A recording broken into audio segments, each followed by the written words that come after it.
হ্যাঁ হ্যাঁ সবাইকে আন্তরিক জয়গুরু। আমি পরম পূজ্যপাদ ও শ্রী শ্রী দাদা বিরচিত একটি সঙ্গীত আমি শ্রী শ্রী ঠাকুরের শ্রীচরণে নিবেদন করার চেষ্টা করছি।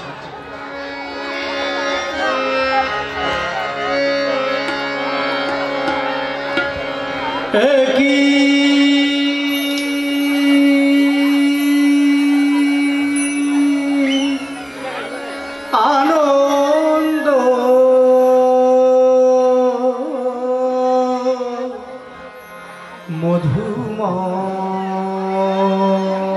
মধুময় পুলকিত অনুরাগে জাগে অক্ষয় একই আনন্দ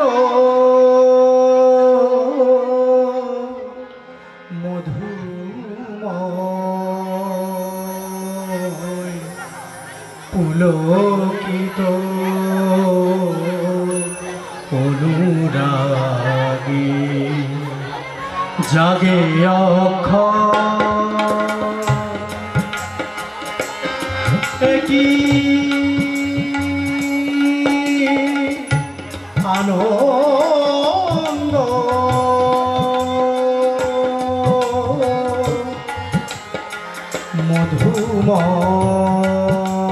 মধুময় পুলকিত অনুরাগে জাগে অক্ষয় একই আনন্দ মধুময়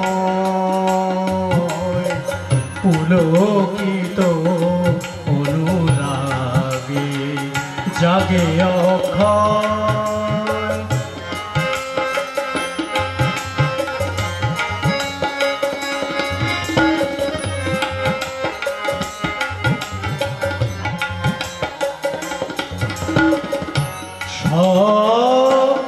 দৈন্যের রোলে হলো আজি সব নিশে সব দৈন্যের রোলে হলো আজি সব নিশে অন্তর ভরাবিতে অন্তর ভরাবিতে নিঃশেষে সব মধুময় জাগে অক্ষয় একই আনন্দ মধুময় পুলকিত অনুরাগে জাগে অক্ষয়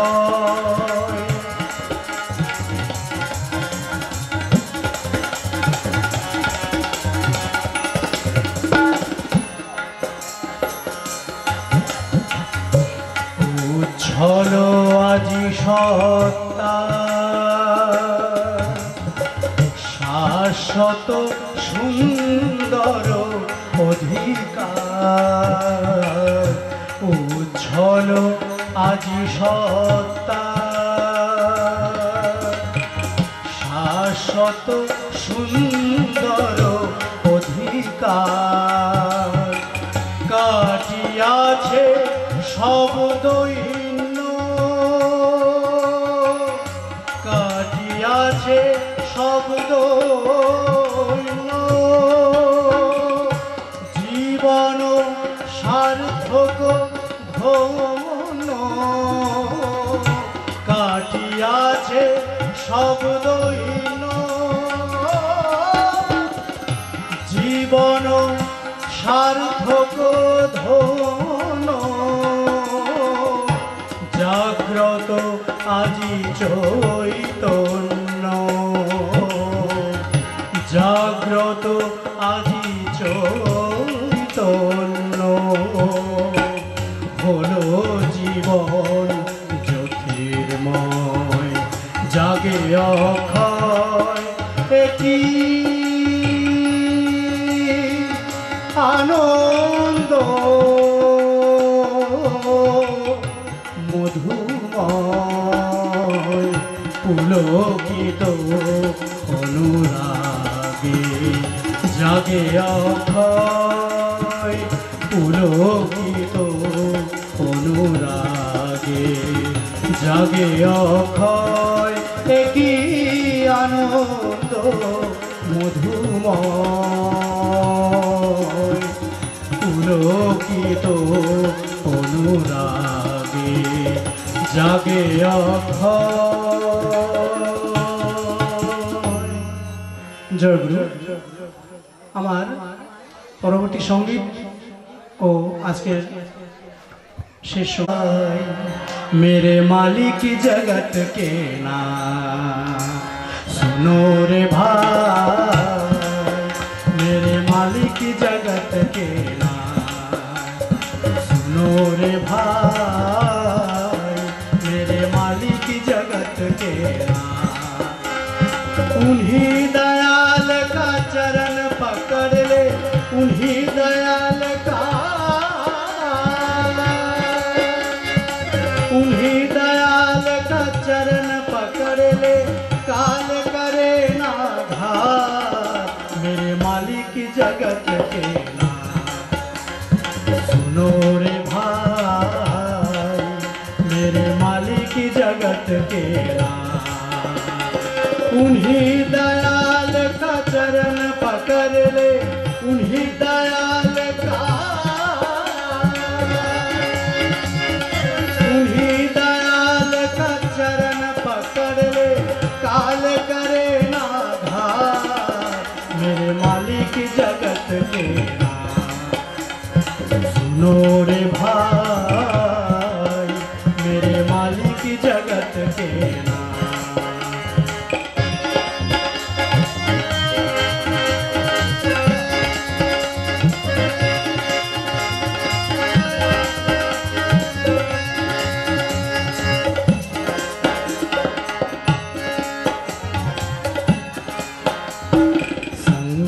साथी मीत न कोई, ठगने आए बंधु भाई। संग न साथी मीत न कोई, ठगने आए बंधु भाई। चेतो अभी शरण में आओ, चेतो अभी,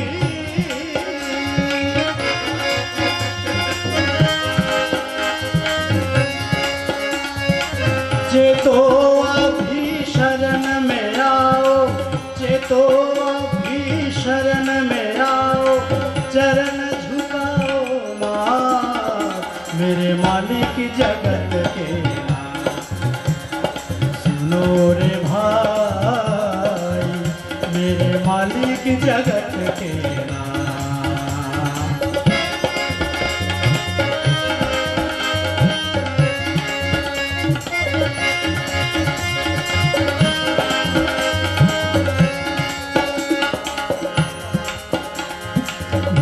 संपद सब काम न आवे, माया बंधन छीन मेरी धावे।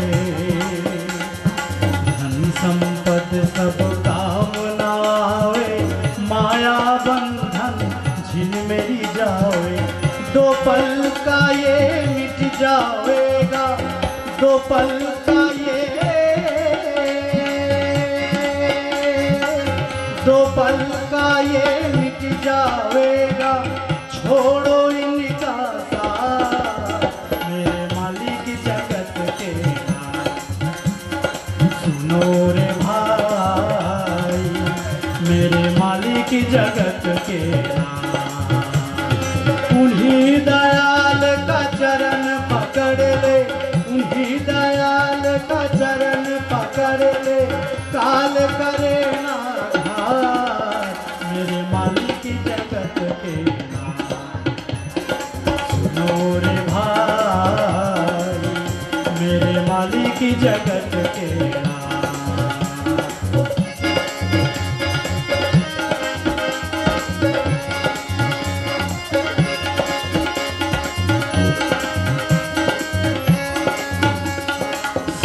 साधु गुरु का कहना मानो, भक्ति प्रेम को मन में ठानो।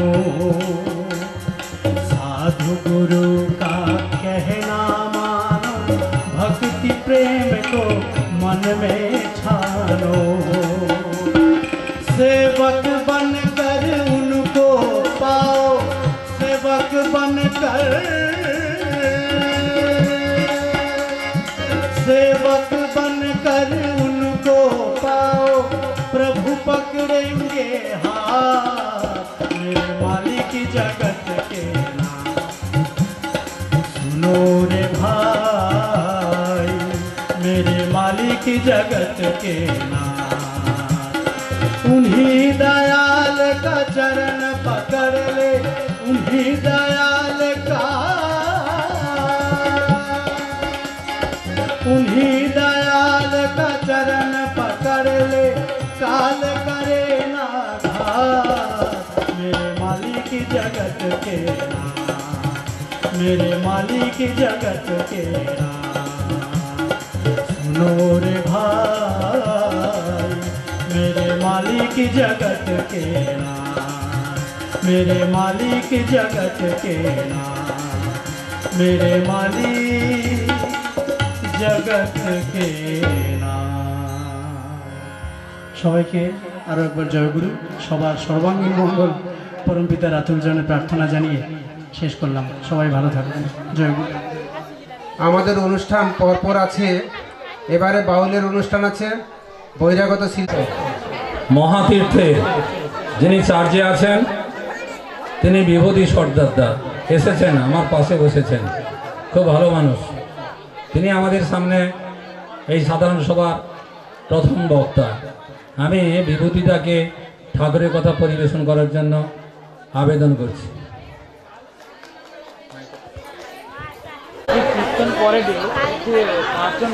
উপস্থিত আজকে এই সাধারণ সভার পরিচালক শ্রদ্ধেয় রামেশ্বর দা, উপস্থিত শ্রদ্ধেয় দাদার ও মায়েরা, আজকে এই বকখালি এলাকায় অমরাবতী সৎসঙ্গ কেন্দ্রে পরম দয়াল শ্রী শ্রী ঠাকুর অনুকূল চন্দ্রের 136তম জন্ম মহোৎসব উপলক্ষে এখানে যে সৎসঙ্গে বা উৎসবের আয়োজন করা হয়েছে,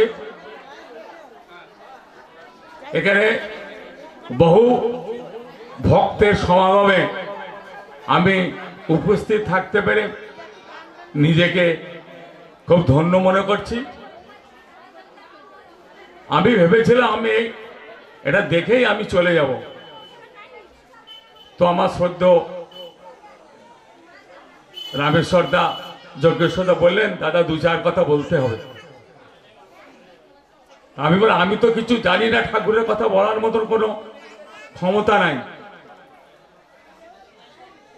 আর যার কথা এখানে আলোচনা করা হচ্ছে সেই পরম দয়াল শ্রী শ্রী ঠাকুর অনুকূল চন্দ্র, যাকে কেন্দ্র করে যেমন আমরা এই অমরাবতীতে মিলিত হয়েছি, এমনি করে আজকে দেশের বিভিন্ন প্রান্তে হাজার হাজার জায়গায় লাখো লাখো কোটি কোটি ভক্তরা সেই মহামানবের জীবন দর্শন নিয়ে এমনি করে উৎসব আলোচনা চলছে। যে পরম দয়ালের কথা এখানে আলোচনা হচ্ছেন তিনি হচ্ছেন শ্রী শ্রী ঠাকুর অনুকূল চন্দ্র। তিনি আমাদের জীবনের সব, তাকে কেন্দ্র করে আজ ইতিহাসের এক নূতন অধ্যায় সৃষ্টি হয়ে গেছে। সমস্ত জনমানসে আজকের একটা তুমুল আলোড়ন ফেলেছেন তিনি। কে ঠাকুর অনুকূল চন্দ্র, তাকে কেন্দ্র করে দিকে দিকে আজকের যে উৎসব অনুষ্ঠান, এত আন্দোলন চলছে, কে তিনি? তিনি হচ্ছেন আমাদের জীবন সর্বস্ব,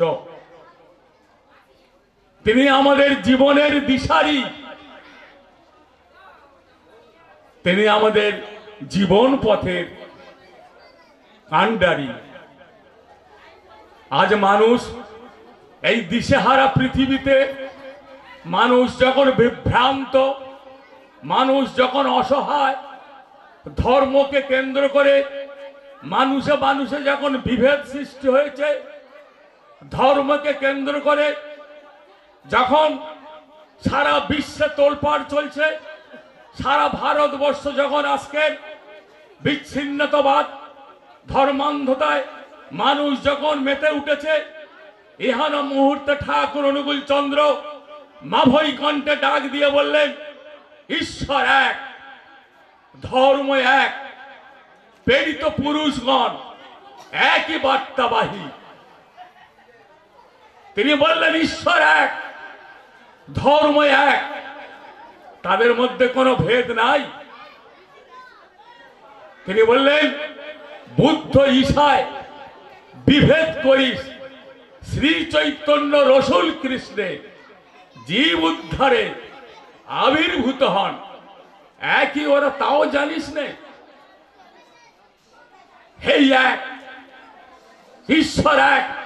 তিনি এসেছিলেন সত্যের শ্রীহরি রূপে, ত্রেতাতে রামচন্দ্র রূপে, দাপরে শ্রীকৃষ্ণ রূপে, এসেছিলেন হযরত রসুল রূপে, বুদ্ধ রূপে, এসেছিলেন মহাপ্রভু শ্রী চৈতন্য রূপে, এলেন দক্ষিণেশ্বরে রামকৃষ্ণ পরমহংস রূপে, এলেন শ্রী শ্রী ঠাকুর অনুকূল চন্দ্র রূপে। যুগে যুগে তিনি আসেন। মানুষ যখন দিশাহারা বিভ্রান্ত হয়ে ওঠে, তাদেরকে পথ দেখাবার জন্য সেই মহামানব নররূপে পৃথিবীতে অবতীর্ণ হন। আমাদের ধারণা ঈশ্বর ভগবান নিরাকার, তাকে দেখা যায় না, অনুভব করা যায়, কিন্তু তিনি আসেন ঈশ্বর, তিনি আমাদের মধ্যে আসেন। কখন আসেন? নররূপ রূপ ধরে। মানুষ যখন বিভ্রান্ত হয়, অসহায় হয়, তিনি আসেন। তিনি এসে আমাদের বাঁচার পথ বাদলে দেন, তিনি আমাদের চলার পথ ঠিক করে দেন, যুগ মাফিক সমাধানী বানিয়ে নিয়ে আসেন। ধর্ম যখন বিপাকী বাহনে ব্যক্ত অর্থে ধায়, প্রেরিত আবির্ভূত হন, পাপী পরিত্রাণ পায়। যখন ধর্মের যথার্থ ব্যাখ্যা, যখন তাৎপর্য আমরা ভুলে যাই, তখন তিনি আসেন নরদেহ ধারণ করে। তাই মহাপ্রভু বললেন, শ্রীকৃষ্ণের যতেক লীলা সর্বোত্তম নরলীলা, নরবপু তাহার স্বরূপ। তিনি নররূপে আসেন মানুষের মাঝে। তিনি এসে সত্যিকারের ধর্মের যে তাৎপর্য, চলার পথের যে তাৎপর্য, মানুষে না জন্মগ্রহণ করলে মানুষের সেটা বোঝানো যায় না। এই যে ধর্মের ব্যাখ্যা, ঠাকুর অনুকূল চন্দ্রের কাছে গিয়ে আমরা ধর্মের যে ব্যাখ্যা শুনলাম, ঠাকুর বললেন ধর্ম তাই যা করলে মানুষ বাঁচে বাড়ে, সেইটাই ধর্ম। তাহলে ধর্ম আলাদা নয়। যে আচরণ বাক্য কর্ম বাঁচা বাড়ার উৎস হয়, তাকেই জানি ধর্ম বলে, নইলে ধর্ম কিছুই নয়। হিন্দু ধর্ম, মুসলমান ধর্ম, খ্রিস্টান ধর্ম, জৈন ধর্ম, ঠাকুর বললেন এসব ভুল। বড় এর একটা মত, ধর্ম তাই বাঁচিয়ে থাকা এবং বেড়ে চলা। একটা গাছ বাঁচতে চায়, বাড়তে চায়, একটা মানুষ বাঁচতে চায়, বাড়তে চায়, এই বেঁচে থাকা বেড়ে চলা নামই হচ্ছে ধর্ম। তাহলে বেঁচে থাকা বেড়ে চলা যদি এই ধর্ম হয়, তাহলে ধর্মের মধ্যে কেন এত বিভেদ? এখানে বড্ড গোলমাল হচ্ছে। তাই ঠাকুর অনুকূল চন্দ্র তার কাছে গিয়ে আমরা ধর্মের নতুন ব্যাখ্যা শুনলাম। ধর্ম তার মধ্যে জীবন্ত চলে বেড়ায়, হেঁটে বেড়ায়। তিনি আসেন, আমরা মাঝে মাঝে তাকে ভুলে যাই। তিনি যুগে যুগে আসেন। যেমন হয়েছিল কুরুক্ষেত্রের যুদ্ধ শেষ, যুদ্ধের শেষে সবাই বাড়ি চলে গেছে, শ্রীকৃষ্ণ দ্বারকায় চলে গেছেন। কিছুদিন পর অর্জুনের মনে হলো এই যে ভয়ঙ্কর কুরুক্ষেত্রে যুদ্ধ হয়ে গেছে, এই যুদ্ধে বহু মানুষ মারা গেছে, বহু আত্মীয় স্বজন নিধন হয়েছে। এই ভয়ঙ্কর যুদ্ধে আমিও তার মধ্যে অংশীদার, তাই তার মধ্যে একটা পাপ বোধ জেগে উঠল। তার মনে হলো এই পাপ থেকে কি করে নিষ্কৃতি পাওয়া যেতে পারে। তিনি ভগবান তার রথের সারথি শ্রীকৃষ্ণকে স্মরণ করলেন। শ্রীকৃষ্ণ এসে গেলেন, বলছে বলো সখা, তুমি আমাকে স্মরণ করেছো? বলে হ্যাঁ সখা, এই যে ভয়ঙ্কর কুরুক্ষেত্রে যুদ্ধ হয়ে গেল, এই যুদ্ধে বহু মানুষ মারা গেছে, বহু আত্মীয় স্বজন নিধন হয়েছে, আমিও নিজে বহু মানুষকে মেরেছি। তাই তার ভিতর দিয়ে যে একটা পাপ বোধ আমার ভিতরে যে জাগ্রত হয়েছে, তা থেকে আমি নিষ্কৃতি পেতে চাই, গঙ্গাতে স্নান করতে চাই। তুমি যদি আমার এই রথের সারথি, রথে নিয়ে রথটা চালিয়ে নিয়ে গঙ্গায় যেতে পারো। শ্রীকৃষ্ণ বলে তাই, তথাস্তু। তিনি রথ চালিয়ে নিয়ে যাচ্ছেন। রথ কিছু দূর যাওয়ার পর একটা চৌমাথা রাস্তা পড়েছে। সেই চৌমাথা রাস্তার ধারে রথটাকে দাঁড় করে বলছে সখা, তুমি একটু রথেতে বসো, আমি এই পাশের গ্রাম থেকে আসছি। অর্জুন রথে বসে আছে, শ্রীকৃষ্ণ চলে গেলেন। এমন সময় দেখলেন চারটে লোক একটা মৃতদেহ কাঁধে করে নিয়ে আসছে। ঠিক রথের কিছুটা দূরে দাঁড়িয়ে তারা পরস্পর বলছে, ওরে আমরা তো মোড়া নিয়ে যাচ্ছি পোড়াবার জন্য, আগুন কোথায়? আর তাই তো, আগুন না হলে কি করে পোড়াবো? তো চারজনে ওই মোড়াটা এখন অরক্ষিত রেখে চারজনে চারদিকে আগুন খুঁজতে গেলেন। ঠিক সেই সময় একটা কালো কুকুর, সে দেখলো একটু বেশ একটা মোড়া তো পড়ে আছে, তো এসে সে খাবার লোভে সে মোড়াটার পা শুকছে, হাত শুকছে, মুখ শুকছে, কান শুকছে, শুকে ঠুকে না খেয়ে চলে যাচ্ছে। এমন সময় একটা সাদা কুকুর এসে গেল, বলে আরে তুই খাস না তো চলে যাচ্ছিস? বলে না ভাই, ওই মহাপাপীর মাংস আমি খাবো না। বলে কেন? বলে আমি ওর পা শুয়ে দেখলাম, ওই পা দিয়ে কোনো তীর্থে যায়নি। ওর হাত শুকে দেখলাম, ওই হাত দিয়ে ভগবান বা ঈশ্বরের জন্য কিছু করেনি। মুখ শুকে দেখলাম, ওই মুখ দিয়ে হরি কথা শোনেনি, ভগবানের কথা বলেনি, কানে ঈশ্বর বা ইষ্টের কথা শোনেনি। তো অমন্তর মহামানবের ওই যে মহা পাপী, ওর মাংস খেয়ে আমি আরো নরকগামী হব না। আমার বহু জন্মের কুকর্মে আমি কুকুর হয়েছি, আরো নরকগামী হতে চাই না।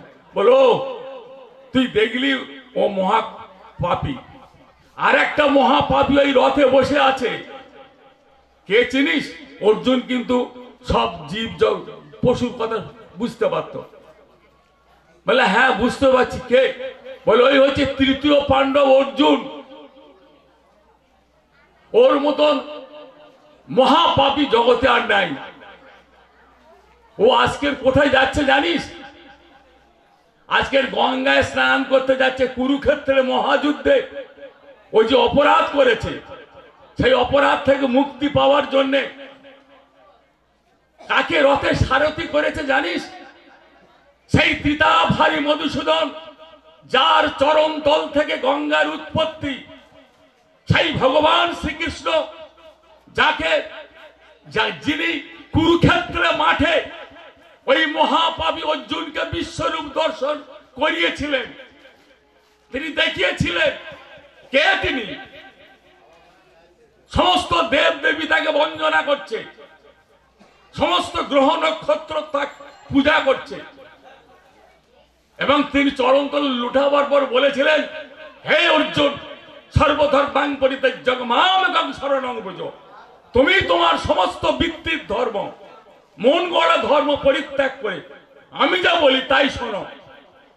ইহান মহাপাপী বিশ্বরূপ দর্শন করাবার পর তাকে রথে সারথি করে গঙ্গায় স্নান করাতে নিয়ে যাচ্ছে, যার চরণতল থেকে গঙ্গার উৎপত্তি। অমন মহাপাপীর মুখ দর্শন করা পাপ। বলে কুকুর দুটো চলে গেল। অর্জুন বসে আছে, স্তব্ধ হয়ে আছে।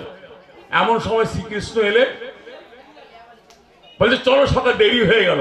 বলে দাঁড়ান সখা, আমি আপনাকে চিনতে পারিনি, আমি মহা ভুল করেছি। আপনি একমাত্র পারেন আমাকে এই পাপের হাত থেকে উদ্ধার করতে। আপনি ত্রিতাভারী মধুসূদন, আপনার চরণ থেকে গঙ্গার উৎপত্তি। তিনি লুটিয়ে পড়েছিলেন। আর আজকে সেই ত্রিতাভারী মধুসূদন ঠাকুর অনুকূল চন্দ্র, তিনি জগতের কল্যাণের জন্য এসেছেন, আমাদের উদ্ধার করার জন্য। আমরা তাকে অনেকে বুঝতে পারি না। সেই পরম দয়াল, তিনি আমাদের জীবনের সব। তাকে তার দেওয়া বিধি বিধান, ওই যোজন জাহাজ অনিষ্ট ভৃতি সস্ত সদাচার পালন করে চলার মধ্য দিয়ে মানুষের মুক্তি উদ্ধারের পথ তিনি ছাড়া আমাদের কোনো গত্যন্তর নেই। তাই দাদা, আমি অযথা দীর্ঘায়িত করব না। আমার পরবর্তী বক্তারা আছেন, তারা আলোচনা করবেন যে আজকের ঠাকুর অনুকূল চন্দ্রের পথ ছাড়া বিশ্বের যে পরিস্থিতি, এই পরিস্থিতির হাত থেকে রক্ষার একমাত্র উপায় শ্রী শ্রী ঠাকুর অনুকূল চন্দ্রের জীবন দর্শন। তাই আমি অযথা দীর্ঘায়িত না করে আমার বক্তব্য এখানে শেষ করছি। আমার পরবর্তী দাদারা বক্তব্য রাখবেন। আমি শুধু একটা আবেদন রেখে যাচ্ছি আপনার কাছে। আগামী 4 ফেব্রুয়ারি চক্রতীর্থে বেলা 11টায় আমাদের বিশেষ কর্মী সম্মেলন আছে। এই কর্মী সম্মেলনে আচার্যদেব পরম পূজ্যপাদ আচার্যদেব দাদার তার শুভ জন্মতিথি উৎসবে জুন মাসে 24 পরগনা জেলার উপর পবিত্র আনন্দবাজারের দায়িত্ব, আচার্যদেবের জন্মতিথির দায়িত্ব। সেই ব্যাপারে আলোচনা হবে। সমস্ত পাঞ্জেধারী কর্মী ও বিশিষ্ট দাদাদের আহ্বান করছি যে আপনারা চক্রতীর্থে যাবেন বেলা 11টায়। ওখানে বিশেষ আলোচনা হবে। আমরা কিভাবে কাজে এগোবো তার প্রাইমারি আলোচনা হবে। এই আবেদন রেখে আমার বক্তব্য এখানে শেষ করছি। জয় গুরু। সুখদেব দাসদা, দারিনগরে বাড়ি। উনি একটু পরে এসেছেন, যে সময়টা আমরা বরণ করিনি, দেরিতে এসেছে। তারপরে আমাদের উমাপদদা দেরি করে এসেছেন, এখন ডায়াসে আছেন। আমাদের সৎসঙ্গের সভাপতি ঋত্বিক যজ্ঞেশ্বর বেরা সুখদেবদাকে পুষ্পস্তবক এবং ব্যাজ পরিয়ে বরণ করে নিচ্ছেন।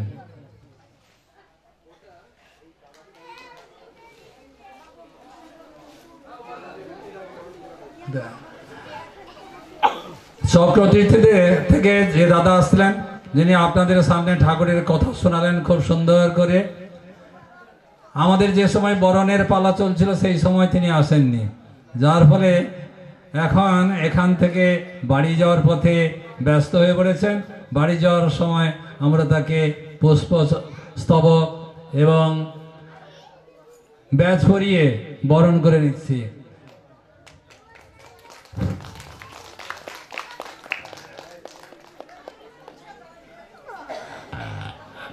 বিভূতিদাকে ব্যাচ পরিয়ে দিচ্ছেন আমাদের সুখদেব দা এবং যজ্ঞেশ্বর ভাই।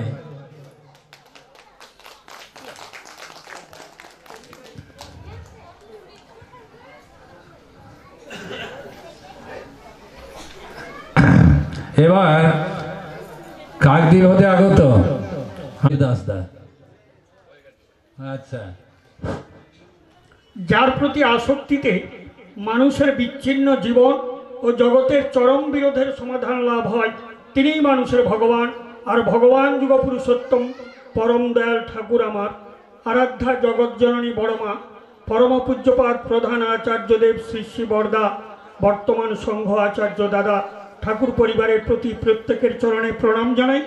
আজকের এই উৎসবে যারা উৎসের সন্ধানে মিলিত হতে এসেছেন সবাইকে প্রণাম, প্রীতি, ভালোবাসা ও জয় গুরু জানাই। ইষ্টভৃতিতে দীক্ষা বাঁচে, শরীর বাঁচে কর্মে, সদাচারে সমাজ বাঁচে, জীবন বাঁচে ধর্মে। আপনি যে গুরুরই দীক্ষা নেন না কেন ইষ্টের ভরণ পোষণ ইষ্টভৃতি দিতে লাগে। অনেকেই বলেন যে ঠাকুর অনুকূল চন্দ্রকে কেবল পয়সা দিতে হয় আর অন্য কোনো ঠাকুরকে দিতে হয় না। ওটা ভুল। কারণ আপনারা যারা বৈষ্ণব ধর্মে আছেন বা চৈতন্যদেবের পূজা করেন তারা জানেন বছরে একবার করে গুরুদেব আসেন। আপনি 500-700-1000 টাকা দিয়ে গুরুদেবকে প্রণাম করেন আর বছরে আপনার গুরু একবার আসে।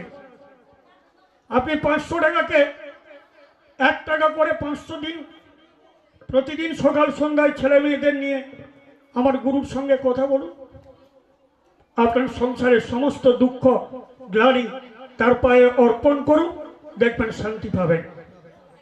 ইষ্ট গুরু যিনি আমার কল্যাণ করেন তার ভরণ পোষণ দেওয়াটা আমার কর্তব্য। মুসলমান ধর্মে দেখবেন জাকাত দিতে হয়, খ্রিস্টান ধর্মে চার্জ দিতে হয়, সব ধর্মেই ইষ্টভৃতি দিতে হয়। ইষ্টভৃতি মহাযজ্ঞ। ইষ্টভৃতি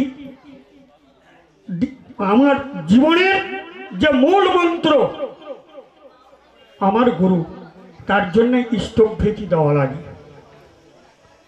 শরীর বাঁচে কর্মে। আপনি কর্ম করলে আপনার শরীর ভালো থাকে, এটা সবাই জানেন, এটা নিয়ে বলার কোনো অবকাশ নেই। সদাচারে সমাজ বাঁচে। আজকে দেখছেন না সারা ভারতবর্ষে স্বচ্ছ ভারত, সারা ভারতবর্ষ কেন তথা বিশ্বের সমস্ত জায়গায় সদাচার থাকার জন্য সব কিছু বলছে। আমি একজন শিক্ষক 12 ক্লাস স্কুলে, প্রতিদিন লাঠি নিয়ে ছেলেদের খেলাতে হয়, হাত খাওয়া, ভাত খাওয়ার সময় হাত ধরে পা ধরে উমুক করে। ওই স্কুলে বললে আর মুখে বললে সদাচার হয় না।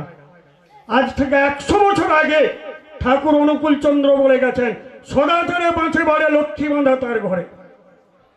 আপনি সদাচার শুদ্ধ হয়ে যদি রান্না বান্না করেন, ছেলে মেয়েদেরকে যদি পরিষ্কার পরিচ্ছন্ন রাখেন, অযথা তারা রোগ যন্ত্রণায় আপনাকে টাকা খরচ করে হয়রানি হতে হয় না, লক্ষ্মী আপনার ঘরে বাঁধা থাকে। তাই প্রত্যেকের কাছে ঐকান্তিক অনুরোধ, ঠাকুরের সদাচার গ্রন্থটা পড়ুন, পরিবারের প্রত্যেকটি ছেলে মেয়ে সবাইকে সুন্দর রাখার চেষ্টা করুন। তাই ইষ্টভৃতিতে দীক্ষা বাঁচে, শরীর বাঁচে কর্মে, সদাচারে সমাজ বাঁচে, জীবন বাঁচে ধর্মে। আমার জীবনটা বাঁচবে ধর্ম দিয়ে। ধর্ম কি? আমরা সবাই জানি বয়সকালে সংসার ছেড়ে ছুড়ে চলে যাওয়াটাই ধর্ম। ওটা ভুল ধারণা। কেন আমি বলি, যদি আমার চিন্তা ভাবনা ভুল হয় আপনারা নিজ মনে আমাকে ক্ষমা করবেন। ধরুন আপনি ধর্মের জন্য বৃন্দাবন কাশী গয়া চলে গেলেন আর আপনার বাবা মা না খেতে পেয়ে রাস্তায় ভিক মাগলো, এইটা আপনার ধর্ম হয়ে গেল, তাই না? আপনি যাকে হাত ধরে নিয়ে এলেন তাকে ছেড়ে দিয়ে আপনি বৃন্দাবন চলে গেলেন আর সে ছেলে মেয়েকে পালনের জন্য পরের বাড়িতে ঝিগিরি করলো, আপনি ওখানে খোল বাজিয়ে ধর্ম করলেন। যে ছোট মেয়েকে জন্ম দিয়ে আপনি পালিয়ে গেলেন খেতে দেওয়ার ভয়ে, পড়তে দেওয়ার ভয়ে, তারা রাস্তায় বসে বসে পরের মেয়েকে টিটকারি মারলো আর আপনি বৃন্দাবনে গিয়ে ধর্ম করলেন, তাই না? আমার ঠাকুর তা বলেননি। আমার ঠাকুর কি বলেছেন? ধর্ম যদি ফুটলো না তোর সংসারেই প্রতিটা কর্মে, বাতিল করে রাখলি তারে কি হবে তোর তেমন ধর্মে। ধর্মে সবাই বাঁচে বাড়ে, সম্প্রদায়টা ধর্ম নারে। আমি সংসারে থাকবো, আমার প্রতিটা কর্মের মধ্যে আমার ধর্ম ফুটে উঠবে। আমার সন্তান সন্ততিকে আমি সুন্দর করে গড়ে তুলব, আমার পরিবারটাকে পবিত্র করব, সুন্দর করব, ওটাই আমার ধর্ম। আর সেই ধর্ম যুগপুরুষোত্তম পরম দয়াল ঠাকুর আমার, তিনি আমার অন্তরের দেবতা। তাহলে অনেকের মনে প্রশ্ন আসতে পারে যে যুগে যুগে এত যুগপুরুষোত্তম এসছেন, আমি কেন ঠাকুর অনুকূল চন্দ্রকে ধরব? অনেক যুগপুরুষোত্তম এসছেন। কুরুক্ষেত্রের যুদ্ধের শেষে ওই যে বিভূতিটা বলে গেল, ভগবান শ্রীকৃষ্ণ অর্জুনকে বলছে, হে সখা অর্জুন, এই যে যুদ্ধে জয়লাভ করেছো সবই তো আমার দেওয়া। আমি তোমার রথ চালিয়েছি, আমি তোমাকে তীর নিক্ষেপের নির্দেশ দিয়েছি, সব কিছু করে তুমি আজ জয়লাভ করেছো, তুমি আমায় কিছু দেবে না? বলো, প্রভু আমার কি আছে আমি তোমায় দেবো? বলে, যা আছে তোমার শরীরে সবই আমার দেওয়া, তাই দিয়ে তুমি আমার গুণগান করো। প্রত্যেকটি দ্বারে দ্বারে গিয়ে বলো যে সর্বধর্মাণি পরিত্যজ্য মামেকং শরণং ব্রজ অহং তাং পাপেভ্যো মুখ্যস্যামি ওয়াচস। সর্বধর্ম পরিত্যাগ করে আমাকে স্মরণ করো, আমি তোমার সমস্ত পাপ ধুয়ে মুছে অনন্ত লোকে পৌঁছে দেব। কেন তিনি এ কথা বললেন? সত্যে তো শিহরি এসেছিল, তেটায় রামচন্দ্র এসেছিল, তাদেরকে ছেড়ে ভগবান শ্রীকৃষ্ণকে ধরতে হবে, তাদের দুজন বাদ। কেন? কেন? তিনিই যুগপুরুষোত্তম। যুগপুরুষোত্তমের নিয়ম মেনে চলাই হচ্ছে আপনার ধর্ম।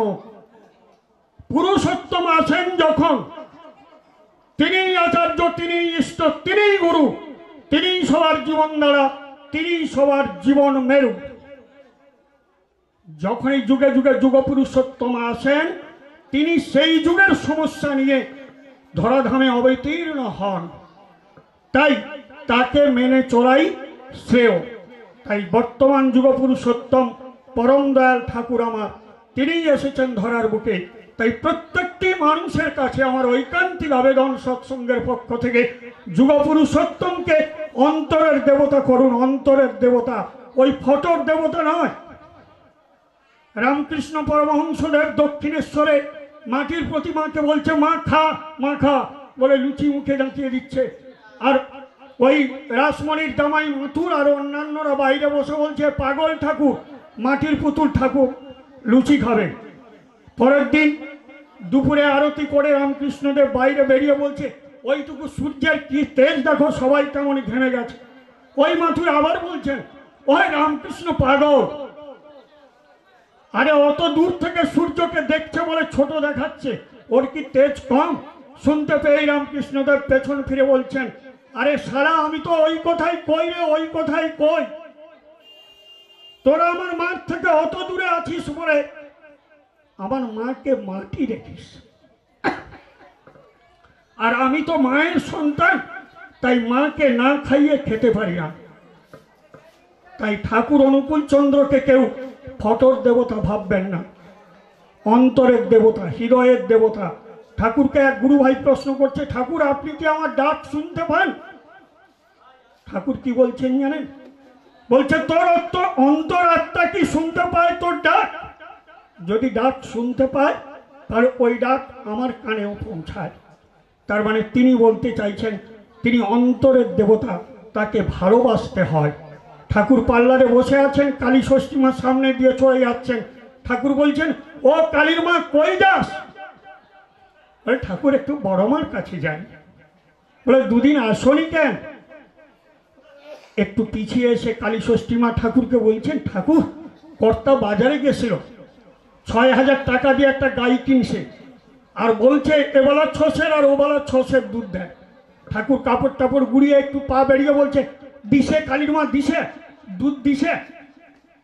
কালীর মা পিছন দিকে পিছিয়ে গিয়ে বলছে, ঠাকুর ওই আর দেয়, সামনে গেলে শিং দিয়ে গুতোয়, আর পেছনে গেলে লেজ দিয়ে চাবুকের মতো মারে আর নাথি মারে। ঠাকুর একটু থেমে বললেন, তাহলে আজ যে চলে আলি, আজ কি দিশে? কালীর মা মুখ বেরিয়ে ঠাকুরের দিকে বলছে, ঠাকুর দিশে, ঠাকুর দিশে। ঠাকুর কাপড় টাপড় গুড়িয়ে এগিয়ে করে বলছে, কালীর মা কি করে দিল? বলছে, ঠাকুর প্রথমে ঘাস খাওয়ালাম, কত যত্ন করলাম, খুব ভালোবাসলি? ঠাকুর আবার মাঝে মাঝে ধরে দিচ্ছে, বলে খুব ভালোবাসলি? বলে হ্যাঁ ঠাকুর, খুব ভালোবাসলাম। তারপর ধীরে ধীরে বাঁটে হাত দিলাম, দুধ দিছে। ঠাকুর তখন মুখ বাড়িয়ে বলছে, দিছে? 6 দিছে কালীর মা? 6 দিছে? বলে হ্যাঁ ঠাকুর, 6 দিছে। ঠাকুর তখন বলছে, পিছিয়ে গিয়ে সোজা হয়ে বলছে, আমি তো ওই কথাই কই কালীর মা, ওই কথাই কই, যত ভালোবাসবি তত দুধ পাবি, যত ভালোবাসবি ততই দুধ পাবি। ঠাকুর কি বলতে চাইছেন? আমরা তাকে যত ভালোবাসবো, হৃদয় থেকে তাকে যদি ভালোবাসি, আমি যা চাইব তাই পাবো, যা চাইব তাই পাবো। ঠাকুর তার গুরু ভাইদের নিয়ে ওই সৎসঙ্গ স্টেশনের দিকে গিয়ে বসে আছেন। মুঘলসরাই ফার্স্ট প্যাসেঞ্জার কখন আসবেন দেখবেন। সবাই বলছে ঠাকুর, ও মুঘলসরাই ফার্স্ট প্যাসেঞ্জার আসতে দেরি করবে, আমরা পিছিয়ে ফিরে যাই চলুন। বলে না, ওটা দেখেই আমি যাব। কিছু সময় পরে তখনকার দিনে কয়লার ট্রেন ধিক ধিক করতে করতে মুঘলসরাই ফার্স্ট প্যাসেঞ্জার ঢুকছে। ঠাকুরের কি আনন্দ! ভাই ঠাকুরকে প্রশ্ন করছে, হে ঠাকুর, আপনার এত আনন্দ কেন? বলছে, জানেন দাদা, ওই হাওড়া থেকে এই দেওঘরে ওই মুঘলসরাই ফার্স্ট প্যাসেঞ্জার আমাকে আমার ঠিকানায় পৌঁছে দিয়েছিল। কত মানুষ কত আশা নিয়ে হাওড়া থেকে ওই মুঘলসরাই ফার্স্ট প্যাসেঞ্জারে ওঠে, ও কিন্তু কাউকে ফেলে না, প্রত্যেককে স্টেশনে নামিয়ে নামিয়ে তবে ফিরে আসে, প্রত্যেকের আশা পূর্ণ করে আসে, তবে বৈদ্যনাথ ধামে আসে। ঠাকুর আমাদের কি ইঙ্গিত করছেন? আমরা যদি তার হাত ধরি, তিনিই আমাদের প্রত্যেককে স্টেশনে পৌঁছে দেবেন। এটা 100 ভাগের 100 ভাগ সত্য, এর মধ্যে কোনো মিথ্যা নেই। প্রার্থনার একটু আগে ঠাকুর বেড়াতে বেরিয়েছেন। কেষ্টদা বলছেন, ঠাকুর চলুন ফিরে যাই। বলছে চলো। বলে ঠাকুর কাপড় টাপড় গুড়িয়ে বাঁশবাড়ির ভেতর দিয়ে চলে আসছেন। কেষ্টদা পেছন থেকে বলছে, ঠাকুর বাঁশবাড়িতে নোংরা আছে। ও কথা শোনেননি, ঠাকুর কাপড় গুড়িয়ে হনন করে চলে আসছেন। কেষ্টদা কি করবেন, পেছনে পেছনে এসছেন। বাঁশবাড়ি পেরিয়ে দাঁড়িয়েছেন, ঠাকুর কাপড় টাপড় গুড়িয়ে কেষ্টদাকে পা দেখাচ্ছেন, দেখো তো কেষ্টদা পায়ে নোংরা লেগেছে কিনা। কেষ্টদা ভালো করে দেখে দেখে বললো, না ঠাকুর, লাগেনি। ঠাকুর তখন কেষ্টদাকে বলছে, কেষ্টদা ওই কাপড়টা তুলুন, আপনার পায়ে নোংরা লেগেছে কিনা দেখি। কেষ্টদা কি ঠাকুরকে পা দেখাবে? কেষ্টদা কাপড়টা ঢাকিয়ে দিয়ে বলছে, না ঠাকুর, না ঠাকুর লাগেনি, না ঠাকুর লাগেনি। ঠাকুর প্রশ্ন করছে, কেন কেষ্টদা লাগবে না কেন? বলছে, ঠাকুর আপনি যেখানে যেখানে পা ফেলে এসেছেন, আমি তো ঠিক সেই জায়গায় পা ফেলে এসেছি। আপনার পায়ে যদি নোংরা না লাগে, তাহলে আমার পায়ে লাগবে কেন? ঠাকুর তাক করে আছে, বলছে, সাবাস কেষ্টদা সাবাস, এই তো আমি চাই, আমি যা যা করি তাই তাই করে দেখান। আপনারা এক একজন আমি হয়ে উঠুন। তাই আমাদের কর্তব্য ঠাকুর যা যা বলে সেইটাকে কাজে পরিণত করা। শুনলি কত, কইলি কত, করলি না কিছু কাজে, স্মৃতির বলদ হলি শুধু, এক মুঠো ভাত জুটলো না পেটে। আমি মাইক ধরে অনেক কথা বলে গেলাম, উৎসবে এসে অনেক কথা শুনে গেল, আর সংসারে গিয়ে অহরহ অশান্তির মধ্যে ডুবে থাকলাম। ওতে আমার কিছু ফল নাই বৌদি। বাস্তব কর্মের মধ্যে আসি আসুন। ঠাকুর যা বলে গেছেন তার একারেও করতে চেষ্টা করি। এক ছেলেকে নিয়ে বাবা মা মহারাজের স্কুলে ভর্তি করতে গেছেন। মহারাজ বলছেন, ঠিক আছে আপনাদের একটু একটা কথা বলি, যে এই কাক দেখেছেন, কাক কেন কালো হয়? তখন ওই ছেলেটির বাবা বলছে, ওই রোদে জলে ঘোরে টোরে তাই কালো। মা বলছেন, নোংরা খায় তাই কালো। তখন মহারাজ থেমে গিয়ে ছেলেটিকে জিজ্ঞাসা করছে, ও খোকা, কাক কালো কেন? ছেলেটি কোনো ভাবনা না ভেবে বলল, কাকের বাবা মা কালো, তাই কাকটা কালো। তাই আমরা যেন ওই কালো না হই। আমাদের সন্তান সন্ততি তাদেরকে সুন্দর করে রাখাটাই আমাদের কর্তব্য। 2015 সাল 2020 সাল বিঙ্কি দাদা আমার বাড়িতে বসে আমাকে বলেছিলেন, আমার বাড়িতে বসে আমাকেই বলেছেন, বলছে, জানেন দাদা, আমি আপনাকে যাওয়ার সময় বলে যাই, প্রত্যেকটি মানুষকে নিয়ে আনন্দে থাকবেন আর সৎসঙ্গ করবেন। এই হচ্ছে আমাদের কর্তব্য। পারিপার্শ্বিক প্রত্যেককে নিয়ে সুন্দরভাবে আমরা এগিয়ে যাব ঠাকুরের পথে, এই আমাদের জীবন চলনা। আমরা প্রত্যেকে, আমার পরিবার অসুস্থ হয়ে পড়ে ওই বিঙ্কি দাদা চলে যাওয়ার পরে পাথর প্রতিমার 4 জন ডাক্তার বসে বলল পেটে অনেক বড় টিউমার, অপারেশন করতে 2 লাখ টাকা খরচা। আমি ওকে ওখানে রেখে বাড়িতে গিয়ে ঠাকুর প্রণাম করে মন্দিরে প্রণাম করে উঠে পড়ছি, কেউ যেন আমাকে বলল যে ডায়মন্ড হারবারে যে ডাক্তারের সঙ্গে তোর পরিচয় আছে তাকে ফোন করিস নি কেন? সঙ্গে সঙ্গে পকেট থেকে ফোন বের করে জয়গুরু বলে দাস নার্সিংহোমের হেড ডাক্তার ডক্টর অর্ণব হাতিকে ফোন করলাম। বলল দাদা কাউকে হাত দিতে দেবেন না, আপনি নিয়ে আসুন, বৌদিকে আমি দেখব। পরদিন সকালে উঠে পাথর প্রতিমা থেকে গাড়ি নিয়ে কাকদ্বীপ মন্দিরে প্রণাম করে প্রণামীটা দিয়ে বেরিয়েছি, নিচে নেমেছি। অলকেশ জেঠু দাঁড়িয়ে বলছে স্বপন কোথায় যাবি? অসুস্থ তিনি, উঠতে পারছেন না, তবু উঠে ফিলার ধরে দাঁড়িয়ে আছেন। আমি বললাম আপনার বৌমা অসুস্থ জেঠু। বলে অন্নভোগের টাকাটা দিয়ে যা। 510 টাকা জেঠুর হাতে দিয়ে প্রণাম করে ওকে গাড়ি নিয়ে দাস নার্সিংহোমে গেলাম। আমিও গেলাম, ডাক্তারবাবুর গাড়িও টাইমে এলো। ডাক্তারবাবু সেই গাড়িতে আমার পরিবারকে ওইখানে বসেছিল, ঘরে উঠে গেছে। ওকে দেখে বলল কিছুই হয়নি দাদা। আমি বললাম কি বলেন? 4 জন ডাক্তার, এমডি ডাক্তার, 4 জন পাথর প্রতিমার মেডিকেল বোর্ড বসে বলে দিল এই হয়েছে। ছবি দেখুন, সেবা ভবন নার্সিংহোমের ছবি, রিপোর্ট দেখুন। বলে ওগুলো সব ফেলে দেন।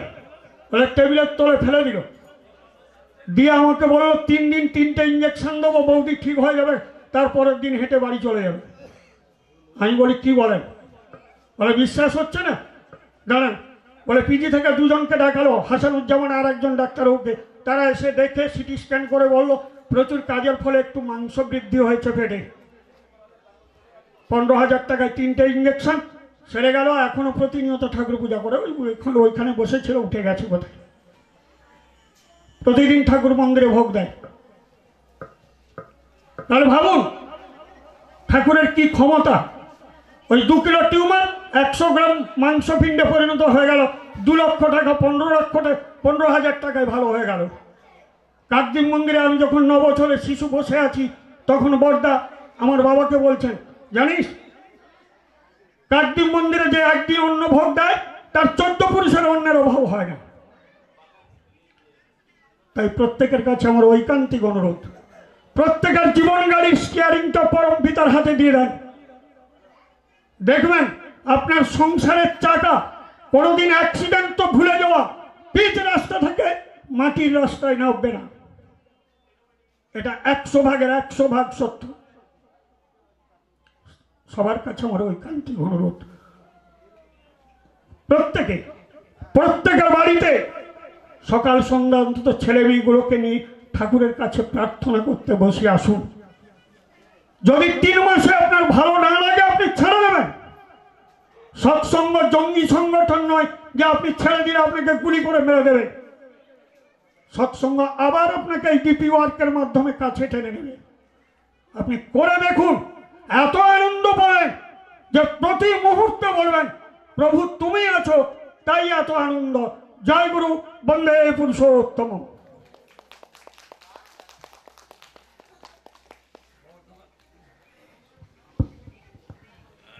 বর্ধমান কালনা হতে আগত হারান্দা এখন ঠাকুরের কথা। পরম দয়াল শ্রী শ্রী ঠাকুর আমার পরম আরাধ্যা জগৎজননী শ্রী শ্রী বড়মা, পরম পূজ্য আদৌ আচার্যদেব শ্রী শ্রী বর্দা, বর্তমান আচার্যদেব শ্রী শ্রী দাদার চরণে প্রণাম জানিয়ে মঞ্চে উপস্থিত শ্রদ্ধেয় সভাপতি, শ্রদ্ধেয় ঋত্বিক দেবতা, শ্রদ্ধেয় মা ও দাদাদের যথাযোগ্য স্থানে আনন্দিত জয়গুরু জানিয়ে সামান্য ইষ্ট প্রশ্ন করার চেষ্টা করছি, ত্রুটি মার্জনা করবেন। সত্যি আমার খুব ভালো লাগছে আজকে এই মহতি অনুষ্ঠানে আপনাদের সঙ্গে একাত্ম হতে পেরে আমার জীবন ধন্য। আমায় সুযোগ করে দিয়েছেন আমার শ্রদ্ধেয় পবনদা এবং শ্রদ্ধেয় রামেশ্বরদা, ওনার প্রতি আমি চিরকৃতজ্ঞ থাকব। ঠাকুর বলছেন সুখ চাও তুমি, ভোগ চাও তুমি, সুষ্ঠু কিছু করলে না, ও চাওয়া তোমার বাতুল চাওয়া, ভোগান্তি ছাড়া জুটবে না। সুনীতি বা সুনিয়ম কাহাকেও জবরদস্তি করিয়ে করাইতে বাধ্য করে না। যদি কেউ মঙ্গল চায়, সে যদি সুনীতি অবলম্বন করে, মঙ্গল তাকে নন্দিত করিবেই করিবে। যে ব্যবসায় করিস না তুই, যেমন ভাবিস পারিস জীবন, মিত্রদ্রোহী বিশ্বাসঘাতক অকৃতজ্ঞ হলেই পতন।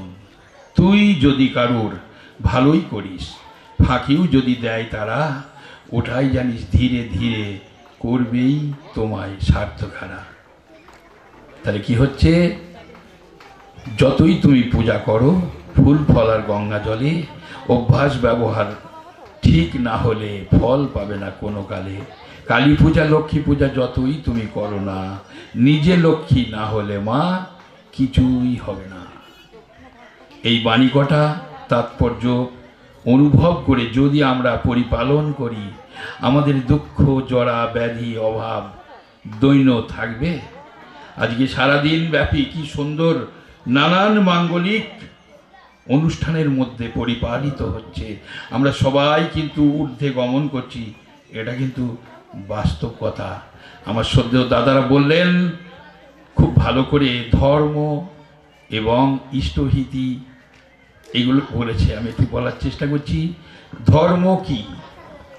একটা নৌকার মাঝি যেমন নৌকাটি চালায়, মাঝি না থাকিলে নৌকা যাবে অজানায়। অভিভাবক শূন্য জীবন যেমতি চলে তেমন অবস্থা হয় তাহার জীবনে ধর্মপথে না এলে। ধর্ম একটা অভিভাবক, ধর্ম একটা নৌকার মাঝি। একটা রাষ্ট্র তৈরি করতে গেলে তার সংবিধান লাগে, ধর্ম একটা সংবিধান, আইন। তাহলে সংবিধান যদি না থাকে স্বৈরাচারী হয়ে যায়। যেমন বর্তমান আমার পশ্চিমবঙ্গের অবস্থা কেমন, যা ইচ্ছা তাই হচ্ছে, স্বৈরাচারী হয়ে গেছে, ধর্ম নেই, আইন নেই। তাই ধর্ম হচ্ছে একটা সংবিধান। প্রভু যিশুকে তার এক ভক্ত জিজ্ঞেস করছেন, প্রভু ঈশ্বর কি? প্রভু বলছেন এ বান্ডিল অফ ল, একগুচ্ছ আইন। ঠাকুর বলছেন বিধির বিধান পালবে তুমি, যেটুকু বা যতখানি কেটে ছেটে সব মিলিয়ে ফলও পাবে ততখানি।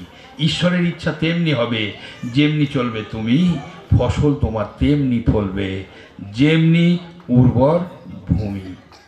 একটা রাজা তার 3টে মন্ত্রীকে 3টে খালি বস্তা দিয়েছে, দিয়ে বলছে আপনারা 1 বস্তা করে ভালো ভালো ফল নিয়ে আসেন বন থেকে।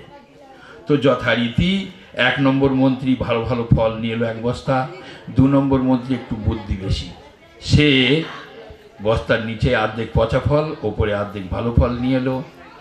3 নম্বর মন্ত্রী জন্মে শয়তান আমার মতন, সে অতি বুদ্ধি ধরে, সে মনে মনে চিন্তা করছে রাজারও তো সময় কোথায়, দেখবে আমি কি ফল এনেছি।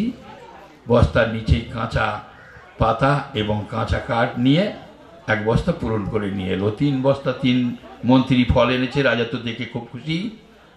রাজা সিংহাসনে বসে হুকুম দিল এই 3 মন্ত্রীকে 3টে আলাদা আলাদা ঘরে রেখে দাও, শুধু জল দাও, 7 দিন এদের কিছু খেতে দেয়া হবে না। যেমন বলা তেমন কাজ। 1 নম্বর মন্ত্রী ভালো ভালো ফল এনেছিল, 7 দিন ফল আর জল খেয়ে বেঁচে থাকলো। 2 নম্বর মন্ত্রী অর্ধেক পচা ফল অর্ধেক ভালো ফল, 3 দিন ভালো ফল খেয়ে বেঁচে থাকলো। আর 3 নম্বর মন্ত্রী তো ওই কাঁচা পাতার কাঠ 1 দিন পরেই না খেয়ে মারা গেল। তাহলে এই গল্প থেকে আমরা কি পাচ্ছি? ঠাকুর বলছেন অর্থ মান যশ ইত্যাদি পাওয়ার আশায় আমাকে ঠাকুর সাজিয়ে ভক্ত হইও না, সাবধান হও ঠকবে। তোমার ঠাকুরত্ব না জাগলে কেউ তোমার কেন্দ্রে নয়, ঠাকুরও নয়, ফাঁকি দিলেই পেতে হবে তা। তা কথার অর্থ ফাঁকি, ফাঁকি দিলেই পেতে হবে ফাঁকি। করবে যেমন হবেও তেমন, পাবেও তেমনি তাহার ফল, ভগবানের এমনি লীলা। আকাশে ওঠে সাগর জল। আমার সদ্য দাদারা বলছিলেন ইষ্টবিধির কথা, ঠাকুর বলছেন গুরুর ভিক্ষা আগে দিও। তার আগে একটা ছোট গল্প বলতেই হয়। শ্রীকৃষ্ণ বলছেন এই পৃথিবীতে যা কিছু সব আমার, আমার জিনিস আমাকে না দিয়ে খাওয়া চৌর্য ভক্ষণ করা পাপ। একটা পাহাড়ের পাদদেশে গুরুদেবের আশ্রম, গুরুদেব পাহাড়ের গুহায় থাকি। এক ভক্ত গিয়ে বলছে গুরুদেব আমাকে দীক্ষা দেন। তো গুরুদেব বলছে 1 বছর পরে এসো। 1 বছর পরে এসেছে, এসে দেখে গুহার দরজা বন্ধ, বাইরে থেকে ডাকছে গুরুদেব গুরুদেব, ভেতর থেকে বলছে কে? বলছে আমি। বলছে আর 1 বছর পরে এসো। আবার 1 বছর পরে সে একই দৃশ্য, গুরুদেব গুরুদেব কে? আমি। আর 1 বছর পরে এসো। এইভাবে পরপর 4 বার যখন এলো, বলছে গুরুদেব গুরুদেব, ভেতর থেকে বলছে কে? তখন 4র্থবারে ওই ভক্তটি বলছে তুমি তুমি তুমি। যেই তুমি বললো, দরজা খুললো, দীক্ষা হলো। আমাদেরও ঠিক তাই, আমি না আমি না, সব তুমি সব তুমি। একটু লক্ষ্য করে দেখেন, ওই যে কবি বলছিলেন, আমার সেই দাদা বলার চেষ্টা করছিলেন, সবই তোমার লীলা দয়াল, সবই তোমার লীলা। তুমি কখনো দাও কলঙ্কের হার, কখনো পরাও ফুলের মালা। তুমি যখন যাহা করাও মরি, তখন আমি তাই করি। তোমার হাতের পুতুল হয়ে নাচি ও দয়াল হরি। নাচাই পুতুল যেমন দক্ষ বাজিগরে, তেমনি নাচাও তুমি অর্বাচীন নরে। তোমার লীলা বুঝবে কে গো শ্রী মধুসূদন। আমার গোবিন্দ গিরিদাতা বলার চেষ্টা করেছে, আপনারা যদি কেউ অনুভব খেয়াল করে থাকেন, তো বাস্তব কিচ্ছু করার ক্ষমতা আমাদের নেই, সব তার, তিনিই শুধু আমার। একটা জমিদার বেড়াতে বেরিয়েছে, এক সৌম্যদর্শন সন্ন্যাসী ওই পথ দিয়ে আসছে। জমিদার সন্ন্যাসীকে দেখে খুব ভালো লেগেছে, সাষ্টাঙ্গে প্রণাম করে বলছে, সন্ন্যাসী বাবা, এই পথেই আমার বাড়ি, যদি একবার আমার বাড়িতে পায়ের ধুলি দেন তাহলে খুব আনন্দ হবে। তো সন্ন্যাসী দেখছে বিনয়ী ভাব, পোশাক জমিদার হলে কি হবে, ঠিক আছে যদি এই পথেই তোমার বাড়ি হয় যাব। যথারীতি গেটের কাছে এসেছে, দারোয়ান সরকে নিয়ে দাঁড়িয়ে আছে, গিয়ে জিজ্ঞেস করছে এই বাড়িটা কার? বলছে এটা আমার প্রভুর, এটা আমার মালিকের। গেট খুলে দিল, ডান দিকে বিরাট বড় বাগান, বাঁ দিকে বিরাট বড় পুকুর। এই পুকুর বাগান কার? এটাও আমার প্রভুর, এটাও আমার মালিকের। আরও ভেতরে ঢুকলো, বিরাট বড় মন্দির, এই মন্দিরটা কার? এটাও আমার প্রভুর, এটাও আমার মালিকের। মন্দিরের দরজা খুলে দিল, রাধাকৃষ্ণের যুগল মূর্তি। বলছে এই মূর্তিটা কার? তখন কিন্তু জমিদার এইভাবে বুক চেপে ধরে বলছে ওটাই শুধু আমার, আর সব তার। বাস্তব কথা, একটু চেতনা দিয়ে চিন্তা করলে সত্যিই তো তিনিই শুধু আমার, আর সব তার। তাই ঠাকুর বলছেন you are for the lord, not for others. তুমি কারুর না, একমাত্র প্রভুর। You are for the lord and so for others. তুমি যদি সত্যিই প্রভুর হও, তাহলে তুমি সকলের। ওই যে গুরুর ভিক্ষা আগে দিও, ইষ্টহিতি যারে কয়, হৃদয় ভরা ওই অবদান, যেমনি জাগে তেমনি জয়। ইষ্ট সেবায় যুক্ত রাখে, মুক্ত জীবন গঠন হয়। নীতি করে ইষ্টের ভরণ, ইষ্টহিতি তারে কয়। তাহলে সবই তো তার, তার জিনিস, তাকে দিয়া। গঙ্গা জলে গঙ্গা পুজো, একটুখানি লক্ষ্য করেন। আমি যদি জিজ্ঞেস করি এই জামাটা কার, সবাই বলবেন আমার। এই হাতটা কার? আমার। এই হাতকে আমি যা বলবো তাই করবে। যদি বলি পুজো করতে করবে, যদি বলি দান করতে করবে, যদি বলি ঠাস করে চর মারবে, যদি বলি গলাটা কেটে দে কেটে দেবে। খুব ভালো। এই হাতের এইখানটা একটা বড় ফোড়া হয়েছে, ফোড়া হতেই পারে, যন্ত্রণা হচ্ছে। আচ্ছা আমি যদি বলি ফোড়ার যন্ত্রণা সেরে যা, ফোড়ার যন্ত্রণা সেরে যা, ফোড়ার যন্ত্রণা সেরে যা, সারবে? সারবে না। কেন? হাত আমার সব কথা শুনছে, ফোড়ার যন্ত্রণার কথা শুনবে না। এই কারণেই শুনবে না। ঠাকুর বলছেন মা দিয়েছে মাংস, বাবা দিয়েছে হাড়, জীবনটা কিন্তু তার। তাহলে জীবনটা যদি তার হয়, টোটাল আমিটা কার? তার। একটু লক্ষ্য করেন, বাড়ি কার? তার। গাড়ি কার? তার। বউ কার? তার। ছেলে কার? তার। পয়সা কার? তার। টাকা কার? তার। সব তার। চেতনা, আমরা দীক্ষা নিয়েছি, যে বলছিলেন ম্যান মেকিং ফ্যাক্টরি। আমাদের চেতনা মনুষ্যত্ব বাড়ানোর জন্য আমরা ঠাকুরের সঙ্গে যুক্ত হয়েছি। বাস্তব। তাহলে সব যদি তার হয়, তা তিনি যদি একটু বাচ্চা ছেলে ধরে নেন, বাচ্চা, আমার নাতি আছে বর্তমান, এখন তো আর বাচ্চা, সারাদিন খেটে খুঁটে বাবা খাবার এনেছে, কোলে বসিয়ে সন্ধ্যেবেলা খাওয়াচ্ছে ছেলেকে। তো বাবা যদি একটু চায়, বাবা একটু দে, ছেলে দিতে যাবে, কি করবে? খাবে না, বলবে তুই খা। তাই ঠাকুর বললেন যে গুরুর ভিক্ষা আগে দিও, ইষ্টহিতি যারে কয়। ঠাকুর বলছেন মাকে দেখ, মা আমি কারোর কাছে কিছু নিই নে। মা বলছে বলিস কি রে, তুই প্রতি মুহূর্ত মানুষের কাছে কেড়ে কেড়ে নিস। বলছে খোঁজ নিয়ে দেখবে যে কোনো প্রকারে আমি যার কাছে 1 গুণ নেই, 100 গুণ পাইয়ে দিয়েছি। আমি শিবচন্দ্র চক্রবর্তীর ছাওয়াল, অনুকূল চক্রবর্তী। যদি কেউ আমায় 1 গুণ দেয়, যে কোনো প্রকারে তাকে যতক্ষণ না 100 গুণ পাইয়ে দিই ততক্ষণ আমার চোখে ঘুম থাকে না। ঠাকুর বলছেন যে 1000 গুণ পায়নি সে আমার জন্যে 1 গুণও করেনি। তাহলে কি হচ্ছে? ওই যে ফোড়া সারাতে গেলে কি করতে হবে? ডাক্তারে ডাক্তার। অনন্ত কোটি বিশ্ব ব্রহ্মাণ্ডর একটা সৃষ্টিকর্তা আছে। তিনি কত বড় জ্যামিতিক, কত বড় বিজ্ঞানী। গ্রহ নক্ষত্রগুলো প্লান মাফিক চলছে, নালে ধ্বংস হয়ে যাবে সংঘর্ষে। একটু ভালো করে চিন্তা করেন, প্ল্যান ছাড়া কিছু হয় না। এই যে মন্দিরটা তৈরি হয়েছে প্ল্যান ছাড়া হয়েছে। এই যে তোমার দেহবাড়িটা তৈরি হয়েছে অন্ধকার জায়গায়, প্ল্যান মাফিক না হলে কি করে এত সুন্দর হয়? ভালো করে চিন্তা করবেন। কোথায়? মাতৃগর্ভে। তাহলে বাবা মা রজবীর্য দিয়ে খালাস, অন্ধকারে হয়েছে। কত প্ল্যান করে 10 ইন্দ্রিয়, আমার চক্ষু, কর্ণ, জিহ্বা, নাসিকা, ত্বক, পায়ু, উপস্থ, আর দুটো কি ভুলে গেছেন? এই চোখ 10 ইন্দ্রিয়ের মধ্যে আমার সবচেয়ে উঁচুতে। আচ্ছা, এই চোখ দুটো যদি সবার উঁচুতে না করে তিনি পায়ের বুড়ো আঙুলের মাথায় করত, কি হতো? কানা হয়ে যেতাম। একটু ভালো করে চিন্তা করবেন। নাক মুখের ঠিক ওপরে, তাহলে নাক কি কাজ? ভালো মন্দ, পচা বাসি খাদ্য সার্টিফিকেট দেবে। যদি মনে করে পচা খাওয়া হবে না, খাবে না।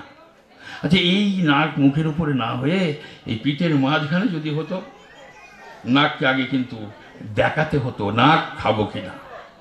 ও যদি সার্টিফিকেট দিত তবে কিন্তু। কি প্ল্যান!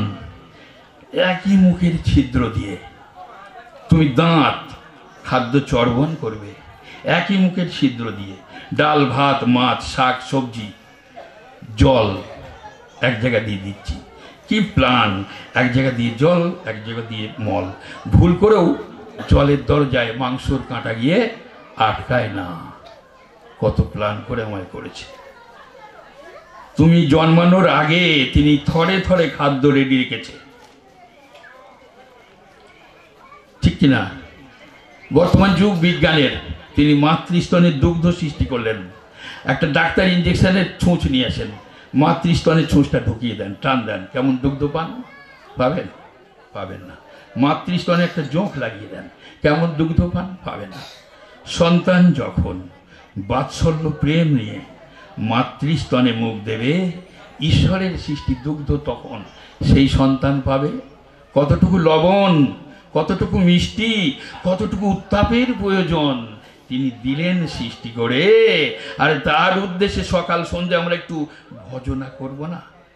তার উদ্দেশ্যে তারই জিনিস তাকে আমরা একটু দান করব না? কত বড় আমি অকৃতজ্ঞ বেঈমান!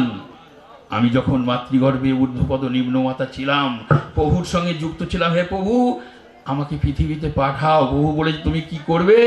আমি বলেছি তোমাকে মাথায় নিয়ে চলবো।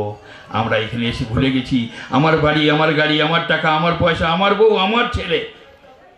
ঠাকুর বলছেন বাঁচতে ভালো এসে রে তুই, বাঁচলি ভালো কারে, প্রতিদানেও তাই পাবি তুই, মজলি নিয়ে যা রে।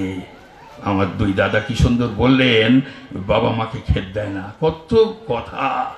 তাহলে ইষ্টের চেয়ে, ঠাকুর বলছেন ইষ্টের চেয়ে থাকলে আপন, ছিন্ন ভিন্ন তার জীবন।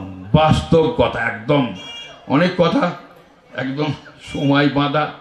যাই হোক, মোটামুটি স্টোরিটা কিছুটা বুঝলেন। অনেক কথা তো।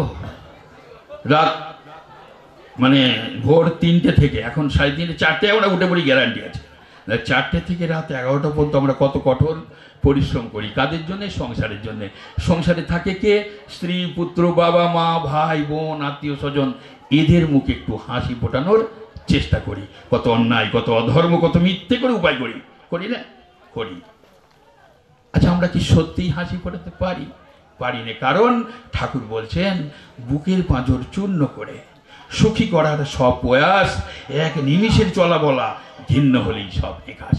আমি যে এত উপায় করে আনছি, আমার চলা বলা যদি এক নিমিষের ভুল হয়, বেচাল হয়, ফাউল হয়, কেউ মেনে নেবে না। কিরকম? আমি যদি প্রতিদিন মদ খেয়ে বাড়ি ঢুকি, আমি যদি প্রতিদিন খারাপ জায়গায় যাই, প্রথমেই আমার স্ত্রী ডিভোর্স করে দেবে, তোমার ঘর আমি করব না, বাবা ত্যায্যপুত্র করে দেবে, বেরো আমার বাড়ি থেকে, ভাই ভাই লাটালাটি, তারপর কাকদ্বীপ থানা। তাই আমাদের লক্ষ্য সুন্দর করে বাঁচবো এবং এগোবো। ঠাকুর বলছেন বাঁচতে গেলে বাঁচার বিধান মেনে তোমায় চলতেই হবে, নইলে বাঁচন বাঁচবে না, তুমি ছক জাহান্নামে যাবে। বাঁচার কিছু পথ আছে, ফর্মুলা আছে, সেগুলো যদি মেনে না চলি জাহান্নাম মানে যন্ত্রণায় ছটফট করবে। কীরকম? স্বামী স্ত্রীতে মিল নেই, বাবাই ছেলে মিল নেই, ভাই ভাই মিল নেই, বন্ধু বান্ধব মিল নেই, পাড়াপড়শি মিল নেই, প্রতিটা জায়গায় অশান্তি। ঠাকুরকে জিজ্ঞেস করা হলো, ঠাকুর এর জন্য দায়ী কে? ঠাকুর ভক্ত কবিরের একটা বাণী বলতেন, তিনি বলছেন ধর্ম করম সে দূর হুয়া হ্যায়, পাপ হুয়া হে ভারী, गुरु का झूठ हुआ है, जोरू का जारी, बाप हुआ है गोलाम बराबर, माँ हुआ है दासी, धन्य कलिजुग तेरा तमाशा देखकर दुख लागे और हाসি। বর্তমান দিনে ধর্মকর্ম করে না, পাপের পাল্লা ভারী হয়ে গেছে। গুরুজন যারা আছে তারা যেটা বলবে ঝুট মানে মিথ্যে, জরু মানে বউ, বউ যেটা বলবে সেটাই ঠিক। বাপ হওয়া হে গোলাম বরাবর, মা হওয়া হে দাসী। বাবাদের অবস্থা কেমন? চাকরের মতো। মায়ের অবস্থা কেমন? ঝিয়ের মতো। কারণ ওই ছেলে বউ এখন তো স্মার্টফোনে সারা রাত ধরে বই দেখেছে, ঘর পুঁজবে কে, বাসন মাজবে কে। 600 বছর আগে কবি সাহেব বলেছিলেন। তাই ঠাকুর বলছেন বিসমিল্লাহ গলদ হয়ে গেছে। কিরকম? সাপ নিয়ে তুই খেলবি যদি, ওরে বেদের ছেলে মন্ত্র ঔষধ শিখে নিয়ে নইলে মরবি ছোবলকে। কাঁঠাল ভাঙার আগে যদি হাতে তেল লাগিয়ে নেওয়া যায় তাহলে কিন্তু কাঁঠালের আটা জড়ায় না। তাই ঠাকুর বলছেন অজ্ঞানতাই দুঃখ। আমাদের যত দুঃখ আসে অজ্ঞান থেকে। আর কি? দীক্ষা নেয় না করে বিয়ে, আগুন ওঠে ফেনিক দিয়ে। দীক্ষা কি? আমার দাদারা বলেছেন যে কৌশল অবলম্বন এবং অনুশীলন করিলে মানুষ জীবন চলনায় দক্ষ হয় তাকে দীক্ষা বলে। ঠাকুর অনুকূলচন্দ্রের দীক্ষা কিন্তু একটু আলাদা। যে কৌশল অবলম্বন এবং অনুশীলন করিলে মানুষ জীবন চলনায় দক্ষ হয় তাকে দীক্ষা বলে। ঠাকুর বলছেন জীবন চলনায় অদক্ষ কেমন? ঠাকুর বলছেন কুমারী একটু বড় হলে পুরুষ ছুঁতে নেই, যথাসম্ভব এই পালনে উন্নয়নের খেই। ছেলে মেয়ে একযোগেতে করলে পড়াশোনা, পড়ার সাথে বাড়ে প্রায় কামের উপাসনা। গান বাজনা কি উৎসবে কিংবা ভ্রমণেতে, বাপ ভাই ছাড়া দিস অন্য পুরুষের দিস নেই মেয়ের যেতে। এই নীতিটি করলে পালন কমই হবে মেয়ের স্খলন, পূর্ণ ভরা শান্তি পাবি রইবি শুভে মেতে।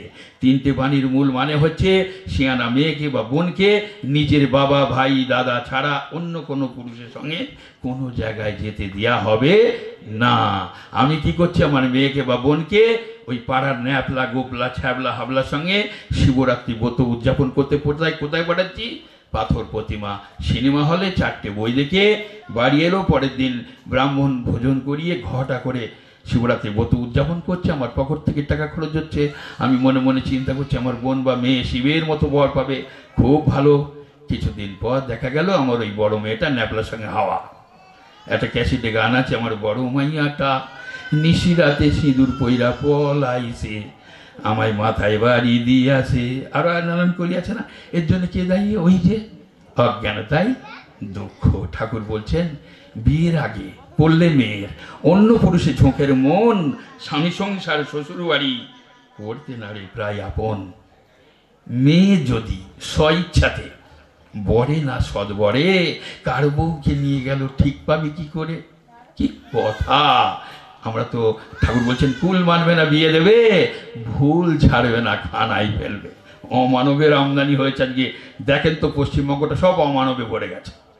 তাই তো ঠাকুর মানে ম্যান মেকিং ইন্ডাস্ট্রি, মানুষ তৈরির ফ্যাক্টরি এনেছে বাস্তব। তাই ঠাকুর বলছেন বিয়ের ব্যাপারে সবার আগে বর্ণের হিসাব করিস, তার সাথে বংশটিকে বেশ খতিয়ে দেখিস। বংশ দেখে শ্রদ্ধা হলে স্বাস্থ্য দেখিস কেমন তার সাথে বাজিয়ে নিবি স্বভাব অভ্যাস ব্যবহার। এসবগুলির সুসঙ্গতি মিলেই যদি যায়, বিদ্যা দেখিস নজর করে কর্মের ওজন প্রায়। পারস্পর্যে এগুলি সব মিলিয়ে দিলে বিয়ে প্রায়ই দেখিস ঠকবি না তুই, মরবি না বিষিয়ে। আজকে কি অবস্থা, কিভাবে ডিভোর্স হচ্ছে, অনেক কথা। সময় নেই, আমরা 3 মিনিট 2 মিনিট সময় আছে। যাই হোক, তাহলে কি হচ্ছে?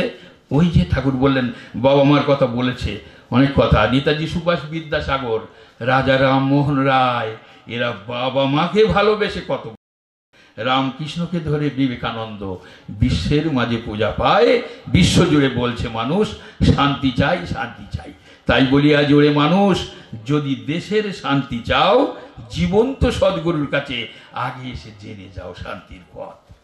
ঠাকুর বলছেন, জন্মদাতা যে জন তোমার, জন্মপালি যে, তারাই তো দেবতা প্রথম, সেবায় দুঃখ নাশে। জন্মদাতা যে জন তোমার, পরম শ্রদ্ধার ধন, সেবায় তারা তুষ্ট হলে দেবতা তুষ্ট হন। যতই যাও মন্দির মসজিদ, যতই করো গঙ্গা স্নান, বাবা মাকে না বাসলে ভালো হয় না খুশি ভগবান। আজকালকার আমাদের ছেলেমেয়েরা কথা শোনে না কেন?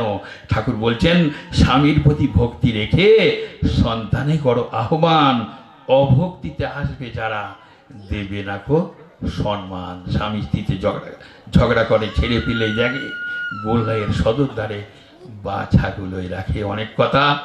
একটা গ্রামে প্রতিদিন ভাগবত পাঠ হতো, শাশুড়ি ডেলি ভাগবত শুনতে যেত, বৌমা থাকে, বৌমা একদিন বায়না ধরেছে, আমি আজকে তোমার সঙ্গে যাব। শাশুড়ি বলছে, না যেতে হবে না, তোমার এখন বয়স হয়নি। বলছে, আমি যাবোই। এমন জেদ ধরেছে, দুজনেই গেছে। সেদিনকে কতক ঠাকুর গরুর বিবরণ দিচ্ছে। গরু কৃষ্ণের জীব, 33 কোটি দেবতা গায়ে বাস করে, গরু যখন আহার করে, প্রহার করা মহাপাপ, মানে মারা। তো ব্যাস শুনে এসছে, কানে ঢুকে গেছে। পরের দিন সকালবেলা ওই শাশুড়ি বড়ি দিয়ে জল আনতে গেছে। এইরকম নদীতে বা পুকুরে জল আনতে যেতে হতো ফটকিরি দিয়ে, আর ইঁদারা ছিল তখন, এখন তো দিনের নয়, এগুলো অনেক আগের ঘটনা। যাই হোক, জল আনতে গেছে, বৌমাকে বলেছে বড়ি দিয়েছি দেখো যেন কিছুতে না খায়। ব্যাস জল আনতে গেছে, আর এদিকে একটা গরু এসে বড়ি খাচ্ছে। কালকে শুনে এসছে গরু যখন আহার করে প্রহার করা মহাপাপ। এখন শাশুড়ি তো দূর থেকে দেখতে পেয়ে গরু তাড়াচ্ছে না, বলছে, হ্যাঁ ভালো ফিকির বেটি, তুমি দেখতে পাচ্ছ না গরুতে বড়ি খাচ্ছে? বলছে, কেন মা? কালকে কি শুনে এলেন? গরু যখন 33 কোটি দেবতা আছে, কৃষ্ণের জীব, যখন আহার করে মারলে খুব পাপ হবে।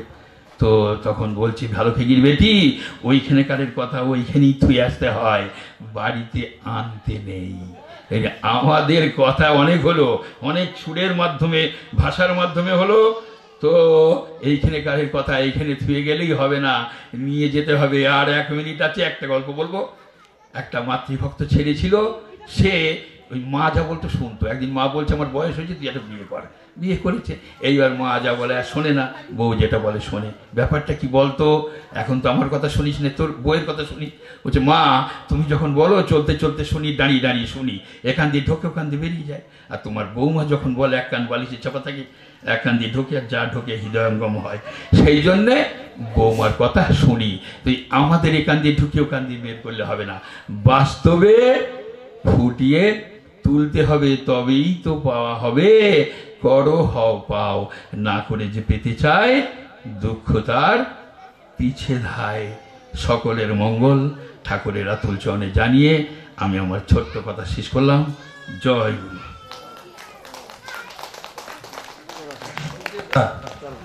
সুখদেব দা আমাদের সৎসঙ্গের সভাপতি ঋত্বিক, তাকে আমি 5 মিনিট ঠাকুরের কথা বলার জন্য অনুরোধ করছি।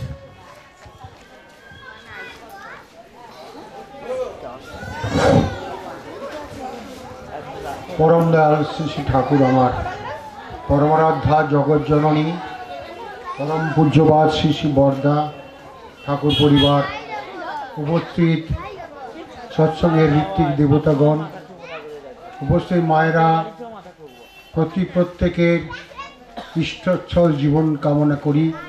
আজকের এই যে উৎসবে আপনারা উপস্থিত হয়েছেন, আপনারা অনেক কিছু শিখতে পেরেছেন, আর সঙ্গেও নিয়ে যেতে পারছেন অনেক কিছু। এসব রামেশ্বরদা, যজ্ঞেশ্বরদা, এরা কত কষ্ট করে, কতদিন ধরে তাদের কল্পনা যে আমাদের এই বকখালি উৎসবটাকে সার্থক মণ্ডিত করে তুলব। কি কেমন লাগলো? ভালো লাগলো তো? আচ্ছা, তাহলে বলি শোনেন, একবার ঠাকুর গান রচনা করেছিলেন, অনেক গান তো রচনা করেছেন। একটা গান বলি, পতিত পাবন আসে প্রতিত পাবনী পাশে। দেখেন ঠাকুর কোথায় আসছেন, বকখালি সমুদ্রের ধারে। তিনি খুব ভালোবাসেন সেই জায়গাগুলোকে, আর তাই তো তাঁরই ইচ্ছায় হয়েছে এই মন্দির। হ্যাঁ, রামেশ্বরদা বা তারা প্রত্যেকে এই ছুটাছুটি দৌড়াদৌড়ি আমরা করি, কিন্তু সব তিনিই যোগান। তার একটা ঘটনা বলি শোনেন। এই যে বর্তমান যে আচার্যদেব আছেন, উনি,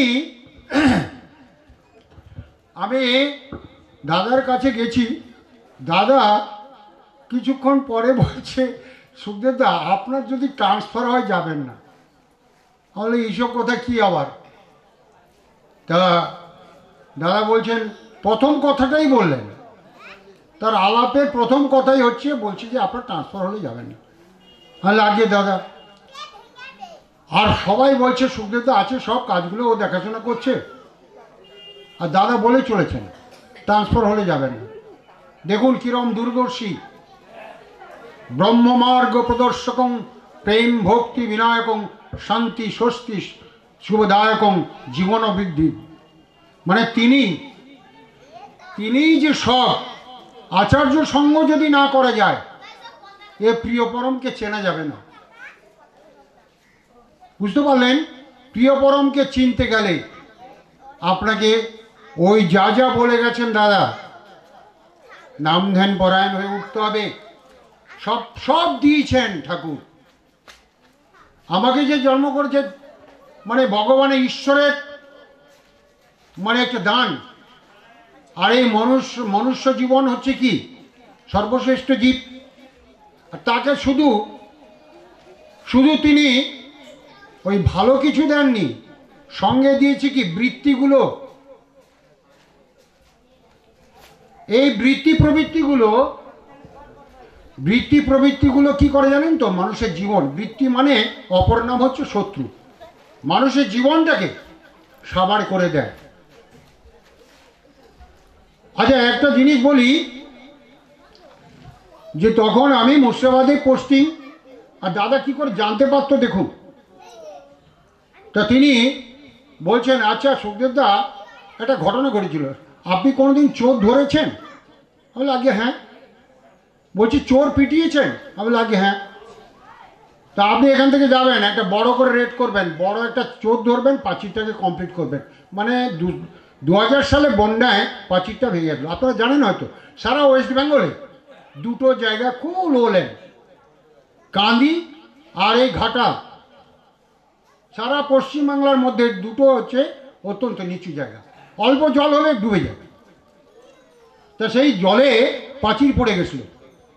কেউ বলছে ওরে বাপ রে বাপ, ওখানে হাত দেবেন না, লোকের খুব অভাব। আর পূজ্যপাদ আচার্যদেব বলছেন, সুখদেবদা আপনি পুলিশের চাকরি করেন? লাগে হ্যাঁ। তাহলে এখান থেকে যাবেন আর বড় করে একটা রেড করবেন, বড় একটা চোর ধরবেন, পাঁচিরটাকে কমপ্লিট করে দেবেন। দেখুন তো কি ব্যাপার। পুরুষোত্তম তারই রেতো ধারা, কেমন করে কোন মানুষে ওই টান দেবে কে না জানে, তিনি হয়তো বলতে পারেন। তারপরে বললেন কি, যান 1 মাসের মধ্যে পাঁচিরটা যেন কমপ্লিট হয়ে যায়। 1 মাসের মধ্যে পাঁচির কমপ্লিট করলেন তিনি, আর আমাকে দিয়ে করালেন। মানে আমার তখন আত্মপ্রসাদ হয়। শোনেন, একদিন ছোট্ট গল্প বলে এখানে শেষ করছি। একদিন উত্তরবঙ্গের এক দাদা, তিনি কি করেছেন, কি নিয়ে যাব ঠাকুর বাড়িতে যে যাব, কি নিয়ে যাব। তো গাছের দিকে তাকিয়ে দেখছে কয়েকটা কলা হয়েছে। কলাটা গুছিয়ে নিয়ে ঠাকুরের কাছে আসছে। ঠাকুরের কাছে এসে দেখুন, মর্তমানও নয়, আবার মানে কোনো অসাধারণ কলাও নয়, কয়েকটা কাঁচ কলা তিনি নিয়ে আসছেন, ঠাকুরকে দেবেন। সেদিন যেন মনে হলো সবাই যারা বসে আছে, শৈলেন্দ্রনাথ থেকে আরম্ভ করে, তারপর অনেকে সৎসঙ্গের সেক্রেটারি থেকে আরম্ভ করে, সবাই সে মনোরম দৃশ্য দেখছে, আর চোখ থেকে জল সাগর সমান বয়ে বয়ে বুক দিয়ে চুয়ে চুয়ে পড়ছে। কার কাছে বসে আছে? বিশ্ব ব্রহ্মাণ্ডের মালিক। তিনি বলছে, সেদিন যেন মনে হয়েছিল ওই ফলগুলোই হয়ে উঠেছে ফলের রাজা। যার কাছে গেলে মানুষ দেখুন জুড়ায়, জুড়াইতে চাই কোথায় জুড়াই। কবি ইয়ের একটা কথা আছে না, স্বামীজি বিবেকানন্দের গানটাই আছে। তো ওই ঠাকুর মানে সেদিন ছিল শরৎকাল, শরৎকালের এক সকালে ঠাকুর বসে আছেন আর কথাবার্তা বলছে সবাই, আর খুব বড় বড় মানুষের উপস্থিতি ওখানে ঘটেছে। আর সেই সমস্ত মানুষ তার প্রিয় পরমকে উপভোগ করছে। আর তিনি বলছেন, ওই ছেলেটিকে বললেন, আর ওকে যা বলল ওর বুক থেকে, ওর চোখ থেকে মানে শত কোটি চোখ দিয়ে যেন দেখছে পরম দয়ালকে। কাকে দেখছে? আর চোখ থেকে জল ঝরে ঝরে পড়ছে তার বুক চেয়ে। কাকে দর্শন করছি? কিন্তু প্রিয় পরম। মনে কি আনন্দ উদ্বেগ যে সামান্য কলার জন্য তিনি এরকম এত কিছু, তিনি আনন্দে টকবক করে উঠছে। এই জন্য কি পেল? আর ঠাকুর বলেন, যা ওখানে দিয়ে আয়। ওখানে মানে ওই দাদা বুঝতে পারলেন যে বড় মাকে বলছে, ওখানে দিয়ে আয়। সেদিনই কিন্তু তাকে সেই কলার ঝোল করে খাওয়াতে হলো। আমি বেশি বলবো না আজকে। যাই হোক, আমার রামেশ্বরদা আছে, তারপরে ওই পাথর থেকে আসছেন দাদা, উনিও বলবেন কিছুটা। আমি সবাইকে বলি, দেখুন, দয়া মানে দিয়ে পাওয়া। আমার প্রিয় পরমকে, আমার পরিবারের যদি 5 জন লোক থাকে, ঠাকুরকে একজন ভাবতে পারি না? তার জ্যোতির্ঋত্বিকদের তিনি ডেকে ডেকে এক একে জিজ্ঞেস করেছিলেন, বলে, শরৎ তোদের বাড়িতে কজন লোক? তো বলছে 5 জন। তারপর কৃষ্ণদা আপনার বাড়িতে কজন? বলে এরকম 4 জন। 5 জন। সবাই বলছে, ননীদা আপনার বাড়িতে কজন? সবকে একে একে টো করে জিজ্ঞেস করলেন। আর পুরুষোত্তমের চোখ থেকে জল ঝরে পড়ল, আমি তোদের পরিবারে কেউ নয়, কেউ হয়ে উঠতে পারিনি আমি। অবিরল ধারায় তার এই নদীর স্রোতের মতো বই চলল তার পরম প্রিয় পরমের সেই অশ্রুধারা। আমি তোদের কেউ না। আর সব যত জ্যোতির্ঋত্বিক উপস্থিত ছিল, জিভটা বার করে একই বললাম, আমি কি আপনজন, মানে ঠাকুরকে আপনজন ভাবি না? সত্যি কি ভাবেন? আমরা ভাবি? তাকে যদি ভাবি, অনেক ঋত্বিককে আমি দেখেছি আমার চোখে, তারা যদি একটা জামা কেনে, তার থেকে একটা অংশ রেখে দেয়।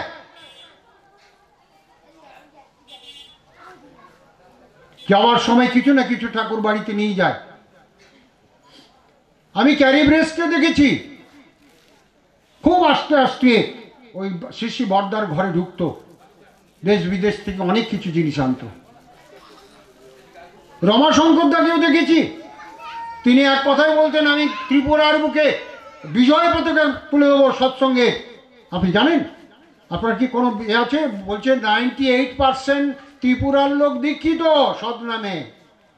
এরকম করে গড়ে উঠছে সারা বিশ্বে। এই কদিন আগে আমি দেওঘর গেছিলাম, 1 জানুয়ারি। সেখানে এক সাহেব আসছিল, তার বাড়ি হচ্ছে বাঁকুড়া, সুভাষদা। তিনি ওই আফ্রিকাতে তিনি উৎসব করেন। এই আচার্যদেবের দয়ায় তিনি গেছেন। এই আচার্যদেবকে আমরা চিনতে পারি না। তা বলছে, সুদেবদা 1 মাসের মধ্যে কমপ্লিট করলাম। কি খুশি! এই যে কদিন আগে আমি গেছিলাম এই আমার এই মন্দিরের ছবিটা দেখাতে, তিনি বলে উঠলেন কি জানেন, আমার এটা যা দেখলো বলছে, সুখদেব খুব ভালো হচ্ছে। বলে দিয়ে বলছে, 38 বছর ধরে আমি সুখদেবদাকে চিনি। এবার সবার হুড়োহুড়ি পড়ে গেছে, সুখদেবদা আমাকে একটু আচার্যদেবের কাছে নিবেদন করে দেন। কি হবে? আচ্ছা, সেই জন্য বলছি দাদা ও মায়েরা, যেটুকু নিয়েছেন ঠাকুর অতি যত্ন সহকারে ইষ্টভীতি করেন, 30 দিনের দিন পাঠান, এটাই আমার প্রার্থনা। আর সবাই সুস্থ থাকুন, আপনাদের ইষ্টচ্ছল জীবন প্রার্থনা করে এখানে আমি শেষ করলাম। জয় গুরু। পাথর প্রতিমা হতে আগত নারায়ণদা এখন ঠাকুরের কথা পরিবেশন করছেন।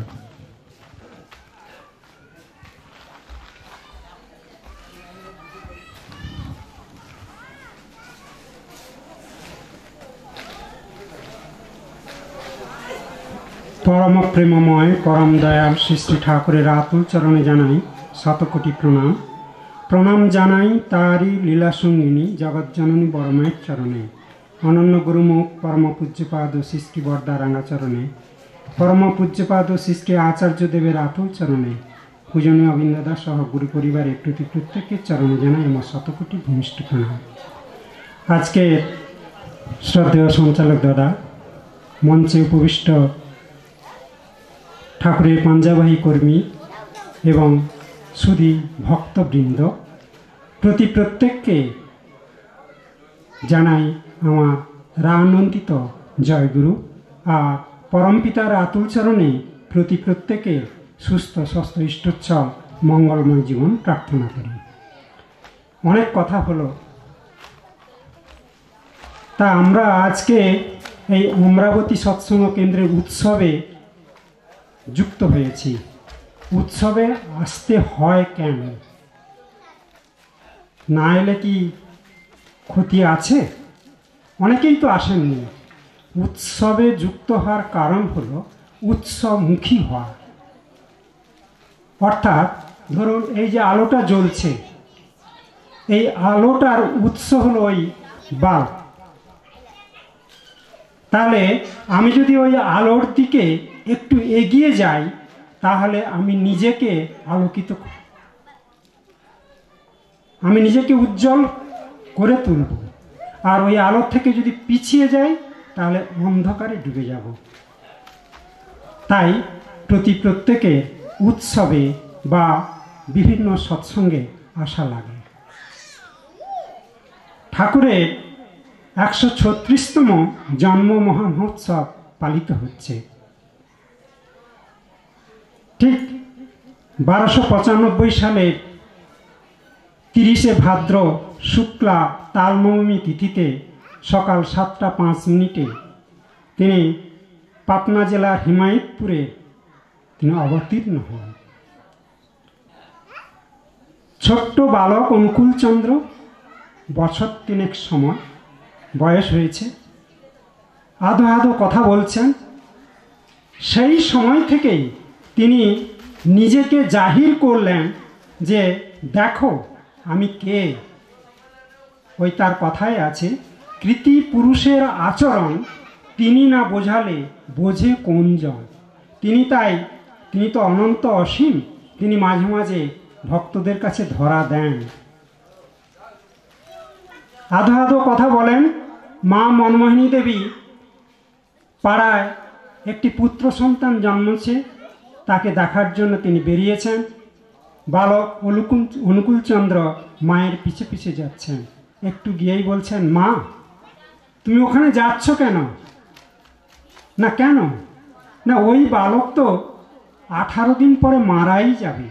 সঙ্গে সঙ্গে মুখটা চেপে ধরেছেন মা, অমন কথা বলিসনি। কিন্তু দেখা গেল ঠিক 18 দিনের দিন ওই শিশুটি মারা গেল।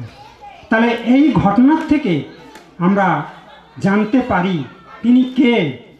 তিনি সেই ত্রিকালজ্ঞ, জন্ম মৃত্যু যার হাতের মুঠোয়, ভূত ভবিষ্যৎ বর্তমান যিনি তার হাতের মুঠোয় ধরে রেখেছেন, সেই তিনি হলেন ঠাকুর অনুকূলচন্দ্র।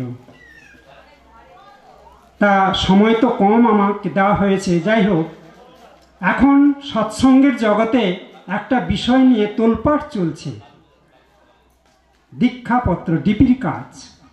দীক্ষাপত্রের কাজ বলতে কি, অনেকের কাছেই শুনেছেন, হয়তো বিরক্ত লাগবে, কিন্তু আমি কেন বলছি, দীক্ষাপত্র অর্থাৎ যারা আগে দীক্ষা নিয়েছেন কিন্তু ইষ্টভীতি করেন না, ঠাকুর থেকে বিরত আছেন, দূরে আছেন, তাদেরকে ফিরিয়ে আনার জন্যই এই ডিপির কাজ।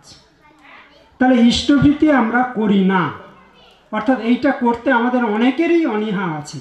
আর যদিও বা করি, সেটা ঠিক সময় মতো করি না, সময়ে করি না, আবার সময় মতো পাঠায়ও না। তাহলে এখান থেকেই আমাদের ত্রুটি। এই ইষ্টভীতি আমাদের বাঁচার তুক, জীবনের মূল মন্ত্র আমাদেরকে বাঁচিয়ে রাখা। ইষ্টভীতি করলে কি হয়, একটা ছোট্ট ঘটনার মধ্য দিয়ে আমি তা তুলে ধরার চেষ্টা করছি। আমাদেরই এই পাথর প্রতিমা ব্লকের হেরম্ব গোপালপুর অঞ্চলে কুয়েমুড়ি গ্রামে এক দাদা নবকৃষ্ণ গুরু। একদিন আমার স্ত্রী তাপসী, অনেকেই চেনেন, রামগঙ্গা থেকে বাসে কলকাতায় যাচ্ছে, মাঝপথে ওই নবকৃষ্ণ দা উঠে ওই তাপসীর পাশে বসতে গিয়ে বলছে, দিদি তুমি কোথায় যাবে? আলাপচারিতা হলো। তারপরেই কিছু সময় পরে বলছে, জানো দিদি, ঠাকুরের কি মহিমা, তিনি যে কত দয়াময়। আমার জীবনের ঘটনা একটু বলি শোনো। ওই নবদার স্ত্রী অন্তঃসত্ত্বা সময়ে যখন তার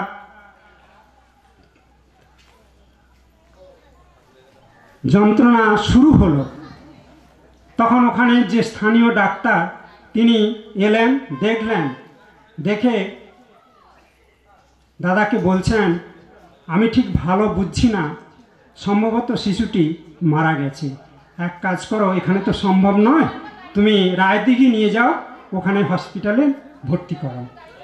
তা তখনকার দিন, আজ থেকে প্রায় 25 বছর আগের ঘটনা, তা তখনকার দিনে যাতায়াত ব্যবস্থা তো সুন্দর ছিল না। তা নৌকো ঠিক করে ওই দাঁড় টেনে নৌকো বেয়ে বেয়ে রায়দিঘি যখন পৌঁছেন, প্রায় 10টা বেজে গেছে। হসপিটালে দেখানো হলো, ডাক্তার টেস্ট করে বললেন যে শিশুটি মারা গেছে, এখানে একে সিজার করতে এখানে সম্ভব নয়, আপনারা ডায়মন্ড হারবার নিয়ে যান। তখন ওই অত রাত্রে তো গাড়ি ঘোড়া সব বন্ধ হয়ে গেছে। যাই হোক, গাড়ি ঠিক করে যখন ডায়মন্ড হারবার হসপিটালে পৌঁছলেন, তখন প্রায় রাত্রি 3টে। হসপিটালে ডাক্তার দেখে বললেন যে শিশুটি তো মারা গেছে, আর একে সিজার করতে হবে, যাই হোক ওটিতে নিয়ে যাও। আর ওটিতে যাওয়ার আগে তার স্ত্রী তখন নবদার হাত দুটি ধরে বলছে, দেখো, হয়তো শিশুটি তো মারা গেছে, আর আমিও ফিরবো কিনা ঠিক নেই, তাই ভোর হয়ে আসছে, তুমি আমার হয়ে ইষ্টভীতিটা নিবেদন করে দাও, আর আমাদের ওই শিশুটিরও ইষ্টভীতি নিবেদন করো, জীবনের শেষ ইষ্টভীতি তুমি নিবেদন করে দাও। এই বলে মাকে ওটিতে নিয়ে যাওয়া হচ্ছে, আর নবদা একটা জায়গায় বসে ইষ্টভীতি করা শুরু করলেন। নিজেরটা করলেন, তারপর যখন স্ত্রীরটা করতে যাবেন তখন কান্নায় ভেঙে পড়ছেন। আবার যখন শিশুটির জন্য করছেন তখন হাউ হাউ করে কাঁদছেন।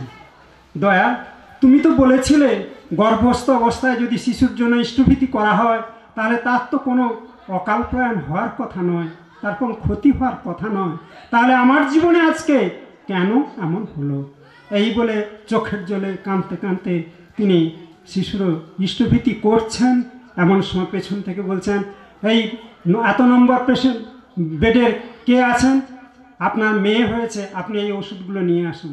তখন তিনি আরও জোরে কেঁদে উঠলেন যে এই রকম আমার পরিস্থিতিতে আমার সঙ্গে এইরকমই রসিকতা হচ্ছে।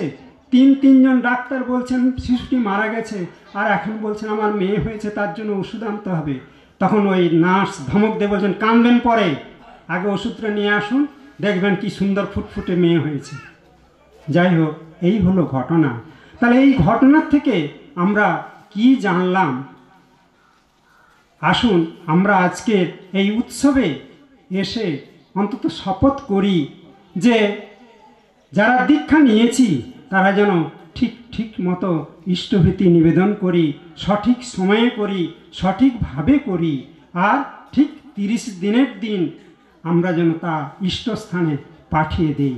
আসুন আজকের এই শপথ যেন আমরা নিই, আর এই শপথের ঢেউ এই বঙ্গোপসাগরের কূলে যখন আছড়ে পড়ছে, তখন ওই উপকূলবর্তী অঞ্চল দিয়ে এই বার্তা সারা ভারতবর্ষে পৌঁছে যাবে যে ইষ্টভীতির মাধ্যমে জীবন রক্ষা হয়, আর তা সারা বিশ্বে ছড়িয়ে পড়বে।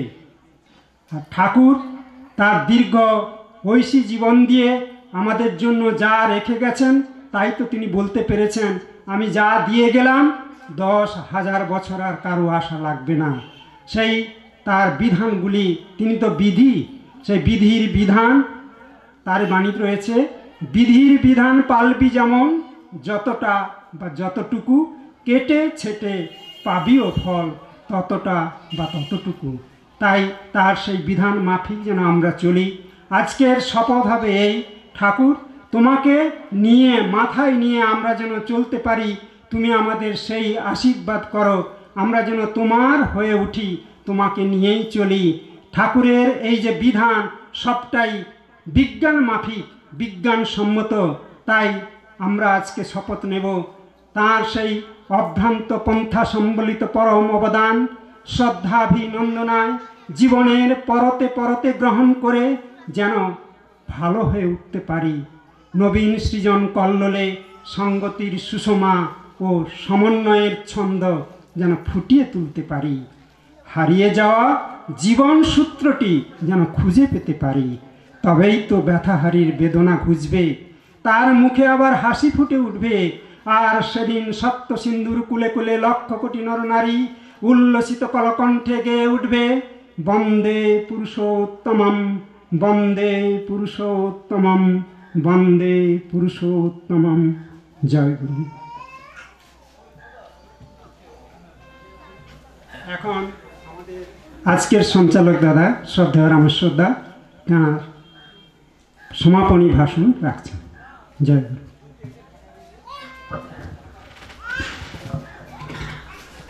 চরণ ধরিতে দিও গমরে, নিও না সরায়ে, জীবন মরণ সুখ দুঃখ দিয়ে বক্ষে ধরিব জড়ায়ে। আমাদের উৎসবের শেষ পর্যায়ে আমরা এসে গেছি। আমাদের যিনি আচার্যদেব পরম পূজ্যপাদ বাবাইদা, তখন তিনি আচার্যদেব নন, অনেক ছোট। সেই অবস্থায় একটি কথা বলছিলেন, আমার খুব ভালো লেগেছে। সেই ভালো লাগা কথাটা আপনাদের সামনে তুলে ধরছি।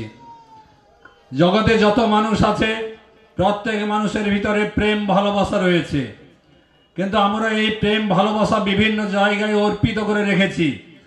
যার ভালোবাসার বেদি যত উঁচুতে তার জীবনের মান তত উঁচুতে, যার ভালোবাসার বেদি যত নিচে তার জীবনের মান তত নিচে।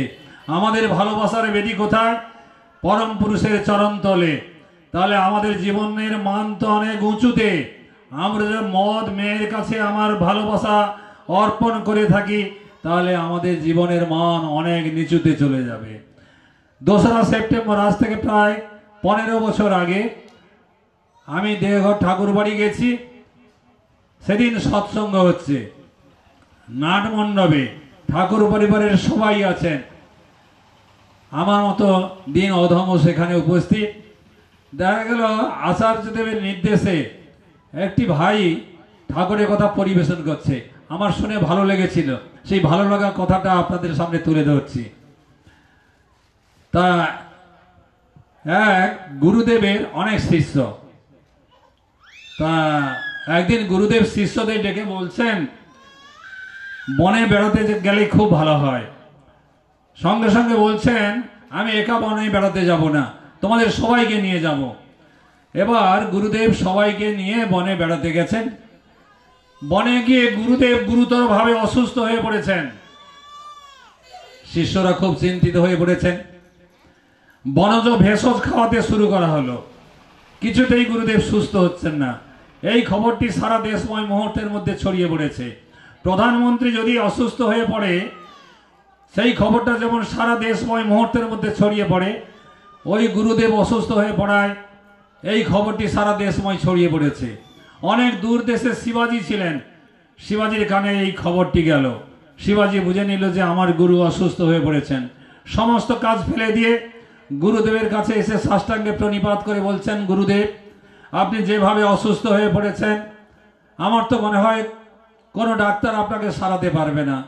আপনি নিজ মুখে একবার বলুন কিসে আপনি সুস্থ হতে পারেন, আমি জীবন দিয়েও আপনাকে সুস্থ করে তুলব। গুরুদেব বলছেন, শিবাজি আমি আর সুস্থ হব না। শিবাজি নাথ ছোড়বান্দা গুরুদেবের পা দুটি জড়িয়ে ধরে বলছেন, গুরুদেব একবার মুখে বলুন আমি কি করলে আপনি সুস্থ হতে পারেন। গুরুদেব বলছেন, কেউ যদি আমাকে বাঘিনীর দুধ এনে দিতে পারে, আমি এই যাত্রায় সুস্থ হতে পারি। সঙ্গে সঙ্গে শিবাজি বনে চলে গেলেন। বনে গিয়ে হন্যে খুঁজছেন, কোথায় বাঘিনী? বাঘিনীর কাছে তো দুধ নিতে হবে। তা খুঁজতে খুঁজতে দেখতে পেলেন কি একটি ফাঁকা জায়গায় 3-4টি বাঘের বাচ্চা চড়ে বেড়াচ্ছে। শিবাজি একটি মোটা মোটা গাছের আড়ালে দাঁড়িয়ে আছে আর ভাবছে যে ওর মা বেরোবে, বাচ্চাগুলোর মা বেরোবে, আমি দুধ পাবো, আমার গুরুদেব বেঁচে যাবে। ভিতরে এক আনন্দের জোয়ার বইছে। কিছুক্ষণ পরে সত্যি সত্যি বাঘিনী বেরিয়েছে, বাচ্চাগুলোকে দুধ দিতে শুরু করেছে। মোটা গাছের আড়াল থেকে শিবাজি বেরিয়ে দুহাত জোড়ো করে অপলক দৃষ্টিতে বাঘিনীর দিকে তাকিয়ে আছে আর পুনঃ পুনঃ বলছে, মা মা গো, তুমি যদি দুধ না দাও আমার গুরুদেব কিছুতেই বাঁচবে না। দিয়ে গুটি গুটি পা পা করে বাঘিনীর দিকে এগিয়ে যাচ্ছে। বাঘিনীও অপলক দৃষ্টিতে তাকিয়ে আছে শিবাজির দিকে। শিবাজি পুনঃ পুনঃ বলছে, মা মা গো, তুমি যদি দুধ না দাও আমার গুরুদেব কিছুতেই বাঁচবে না। এই বলে বলতে বলতে বাঘিনীর কাছে গিয়ে হাঁটু গেড়ে বসে বাঘিনীর পিঠের উপরে আস্তে আস্তে করে হাত বুলিয়ে দিচ্ছে আর বলছে, মা মা গো, তুমি যদি দুধ না দাও আমার গুরুদেব কিছুতেই বাঁচবে না। বাঘিনীর ভিতরে হিংসার ভাব দূর হয়ে গেছে। পুনঃ পুনঃ মা মা শুনতে শুনতে তার ভিতরে পুত্র বৎসল্য প্রেম সৃষ্টি হয়েছে। বাঘিনী তাকে দুধ দিল। শিবাজি দুধ নিয়ে গিয়ে গুরুকে দিলেন, গুরু সুস্থ হয়ে গেল। এই হচ্ছে ভক্ত ভগবান। এর থেকে আমরা কি বুঝতে পারি? তাকে ভালোবাসতে বাসতে একটা মানুষ দেব মানুষে রূপান্তরিত হয়। আজকে এই উৎসবে পরম পিতার একটি দয়া অনুভব করেছি। সে দয়ার কথা আপনাদের কাছে না বলে আমি থাকতে পারছি না। আকাশ মেঘাচ্ছন্ন, দুর্যোগের ঘন ঘটা, আমি চোখের জল ফেলে ঠাকুরের কাছে নিবেদন করেছি, ঠাকুর তোমার উৎসব তুমি সমাপন করো। তার দয়া হয়েছে, তাই তার দয়ার কথা আপনাদের কাছে বলে আমি স্বস্তি বোধ করছি। সকলের সুস্থ শরীর সুদীর্ঘ জীবন প্রার্থনা করে আমাদের এই অনুষ্ঠানের জবনিকা টানছি। যজ্ঞেশ্বর প্রমুখ আর কেউ আসো, এখানে বন্দে পুরুষোত্তম ধ্বনি দিয়ে আমাদের উৎসব শেষ।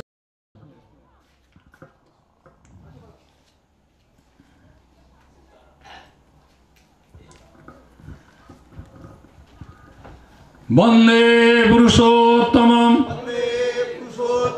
বন্দে পুরুষোত্তমম, বন্দে পুরুষোত্তমম, বন্দে পুরুষোত্তমম, বন্দে পুরুষোত্তমম, বন্দে আর্য পিতৃম, বন্দে আর্যবীর, বন্দে মাতৃবর্গান, বন্দে মাতৃবর্গা, বন্দে অহং কৃষ্টি দৈবতম, বন্দে অহং কৃষ্ণদৈবতম, বন্দে শ্রী শ্রী ঠাকুর অনুকূলচন্দ্রম, বন্দে শ্রী শ্রী ঠাকুর অনুকূলচন্দ্রম, পরম প্রেমময় শ্রী শ্রী ঠাকুর অনুকূলচন্দ্র জি কি জয়, পরম প্রেমময় শ্রী শ্রী ঠাকুর অনুকূলচন্দ্র জি কি জয়, পরম প্রেমময় শ্রী শ্রী ঠাকুর অনুকূলচন্দ্র জি কি জয়, পরমারাধ্যা জগৎ জননী শ্রী শ্রী বড় মা কি জয়, পরমারাধ্যা জগৎ জননী শ্রী শ্রী বড় মা কি জয়, পরমারাধ্যা জগৎ জননী শ্রী শ্রী বড় মা কি জয়, পরম পূজ্যপাদ শ্রী শ্রী বরদা কি জয়, পরম পূজ্যপাদ শ্রী শ্রী বরদা কি জয়, পরম পূজ্যপাদ শ্রী শ্রী বরদা কি জয়, পরম পূজ্যপাদ শ্রী শ্রী আচার্য দেব কি জয়, পরম পূজ্যপাদ শ্রী শ্রী আচার্য দেব কি জয়, পরম পূজ্যপাদ শ্রী শ্রী আচার্য দেব কি জয়, বন্দে পুরুষোত্তমম, বন্দে পুরুষোত্তম, বন্দে পুরুষোত্তমম, বন্দে পুরুষোত্তম, বন্দে পুরুষোত্তমম, বন্দে পুরুষোত্তম, পরম প্রেমময় শ্রী শ্রী ঠাকুর অনুকূলচন্দ্র জি কি জয়, এখানে আমাদের উৎসব শেষ হলো। জয় জয় গুরু। গুরু।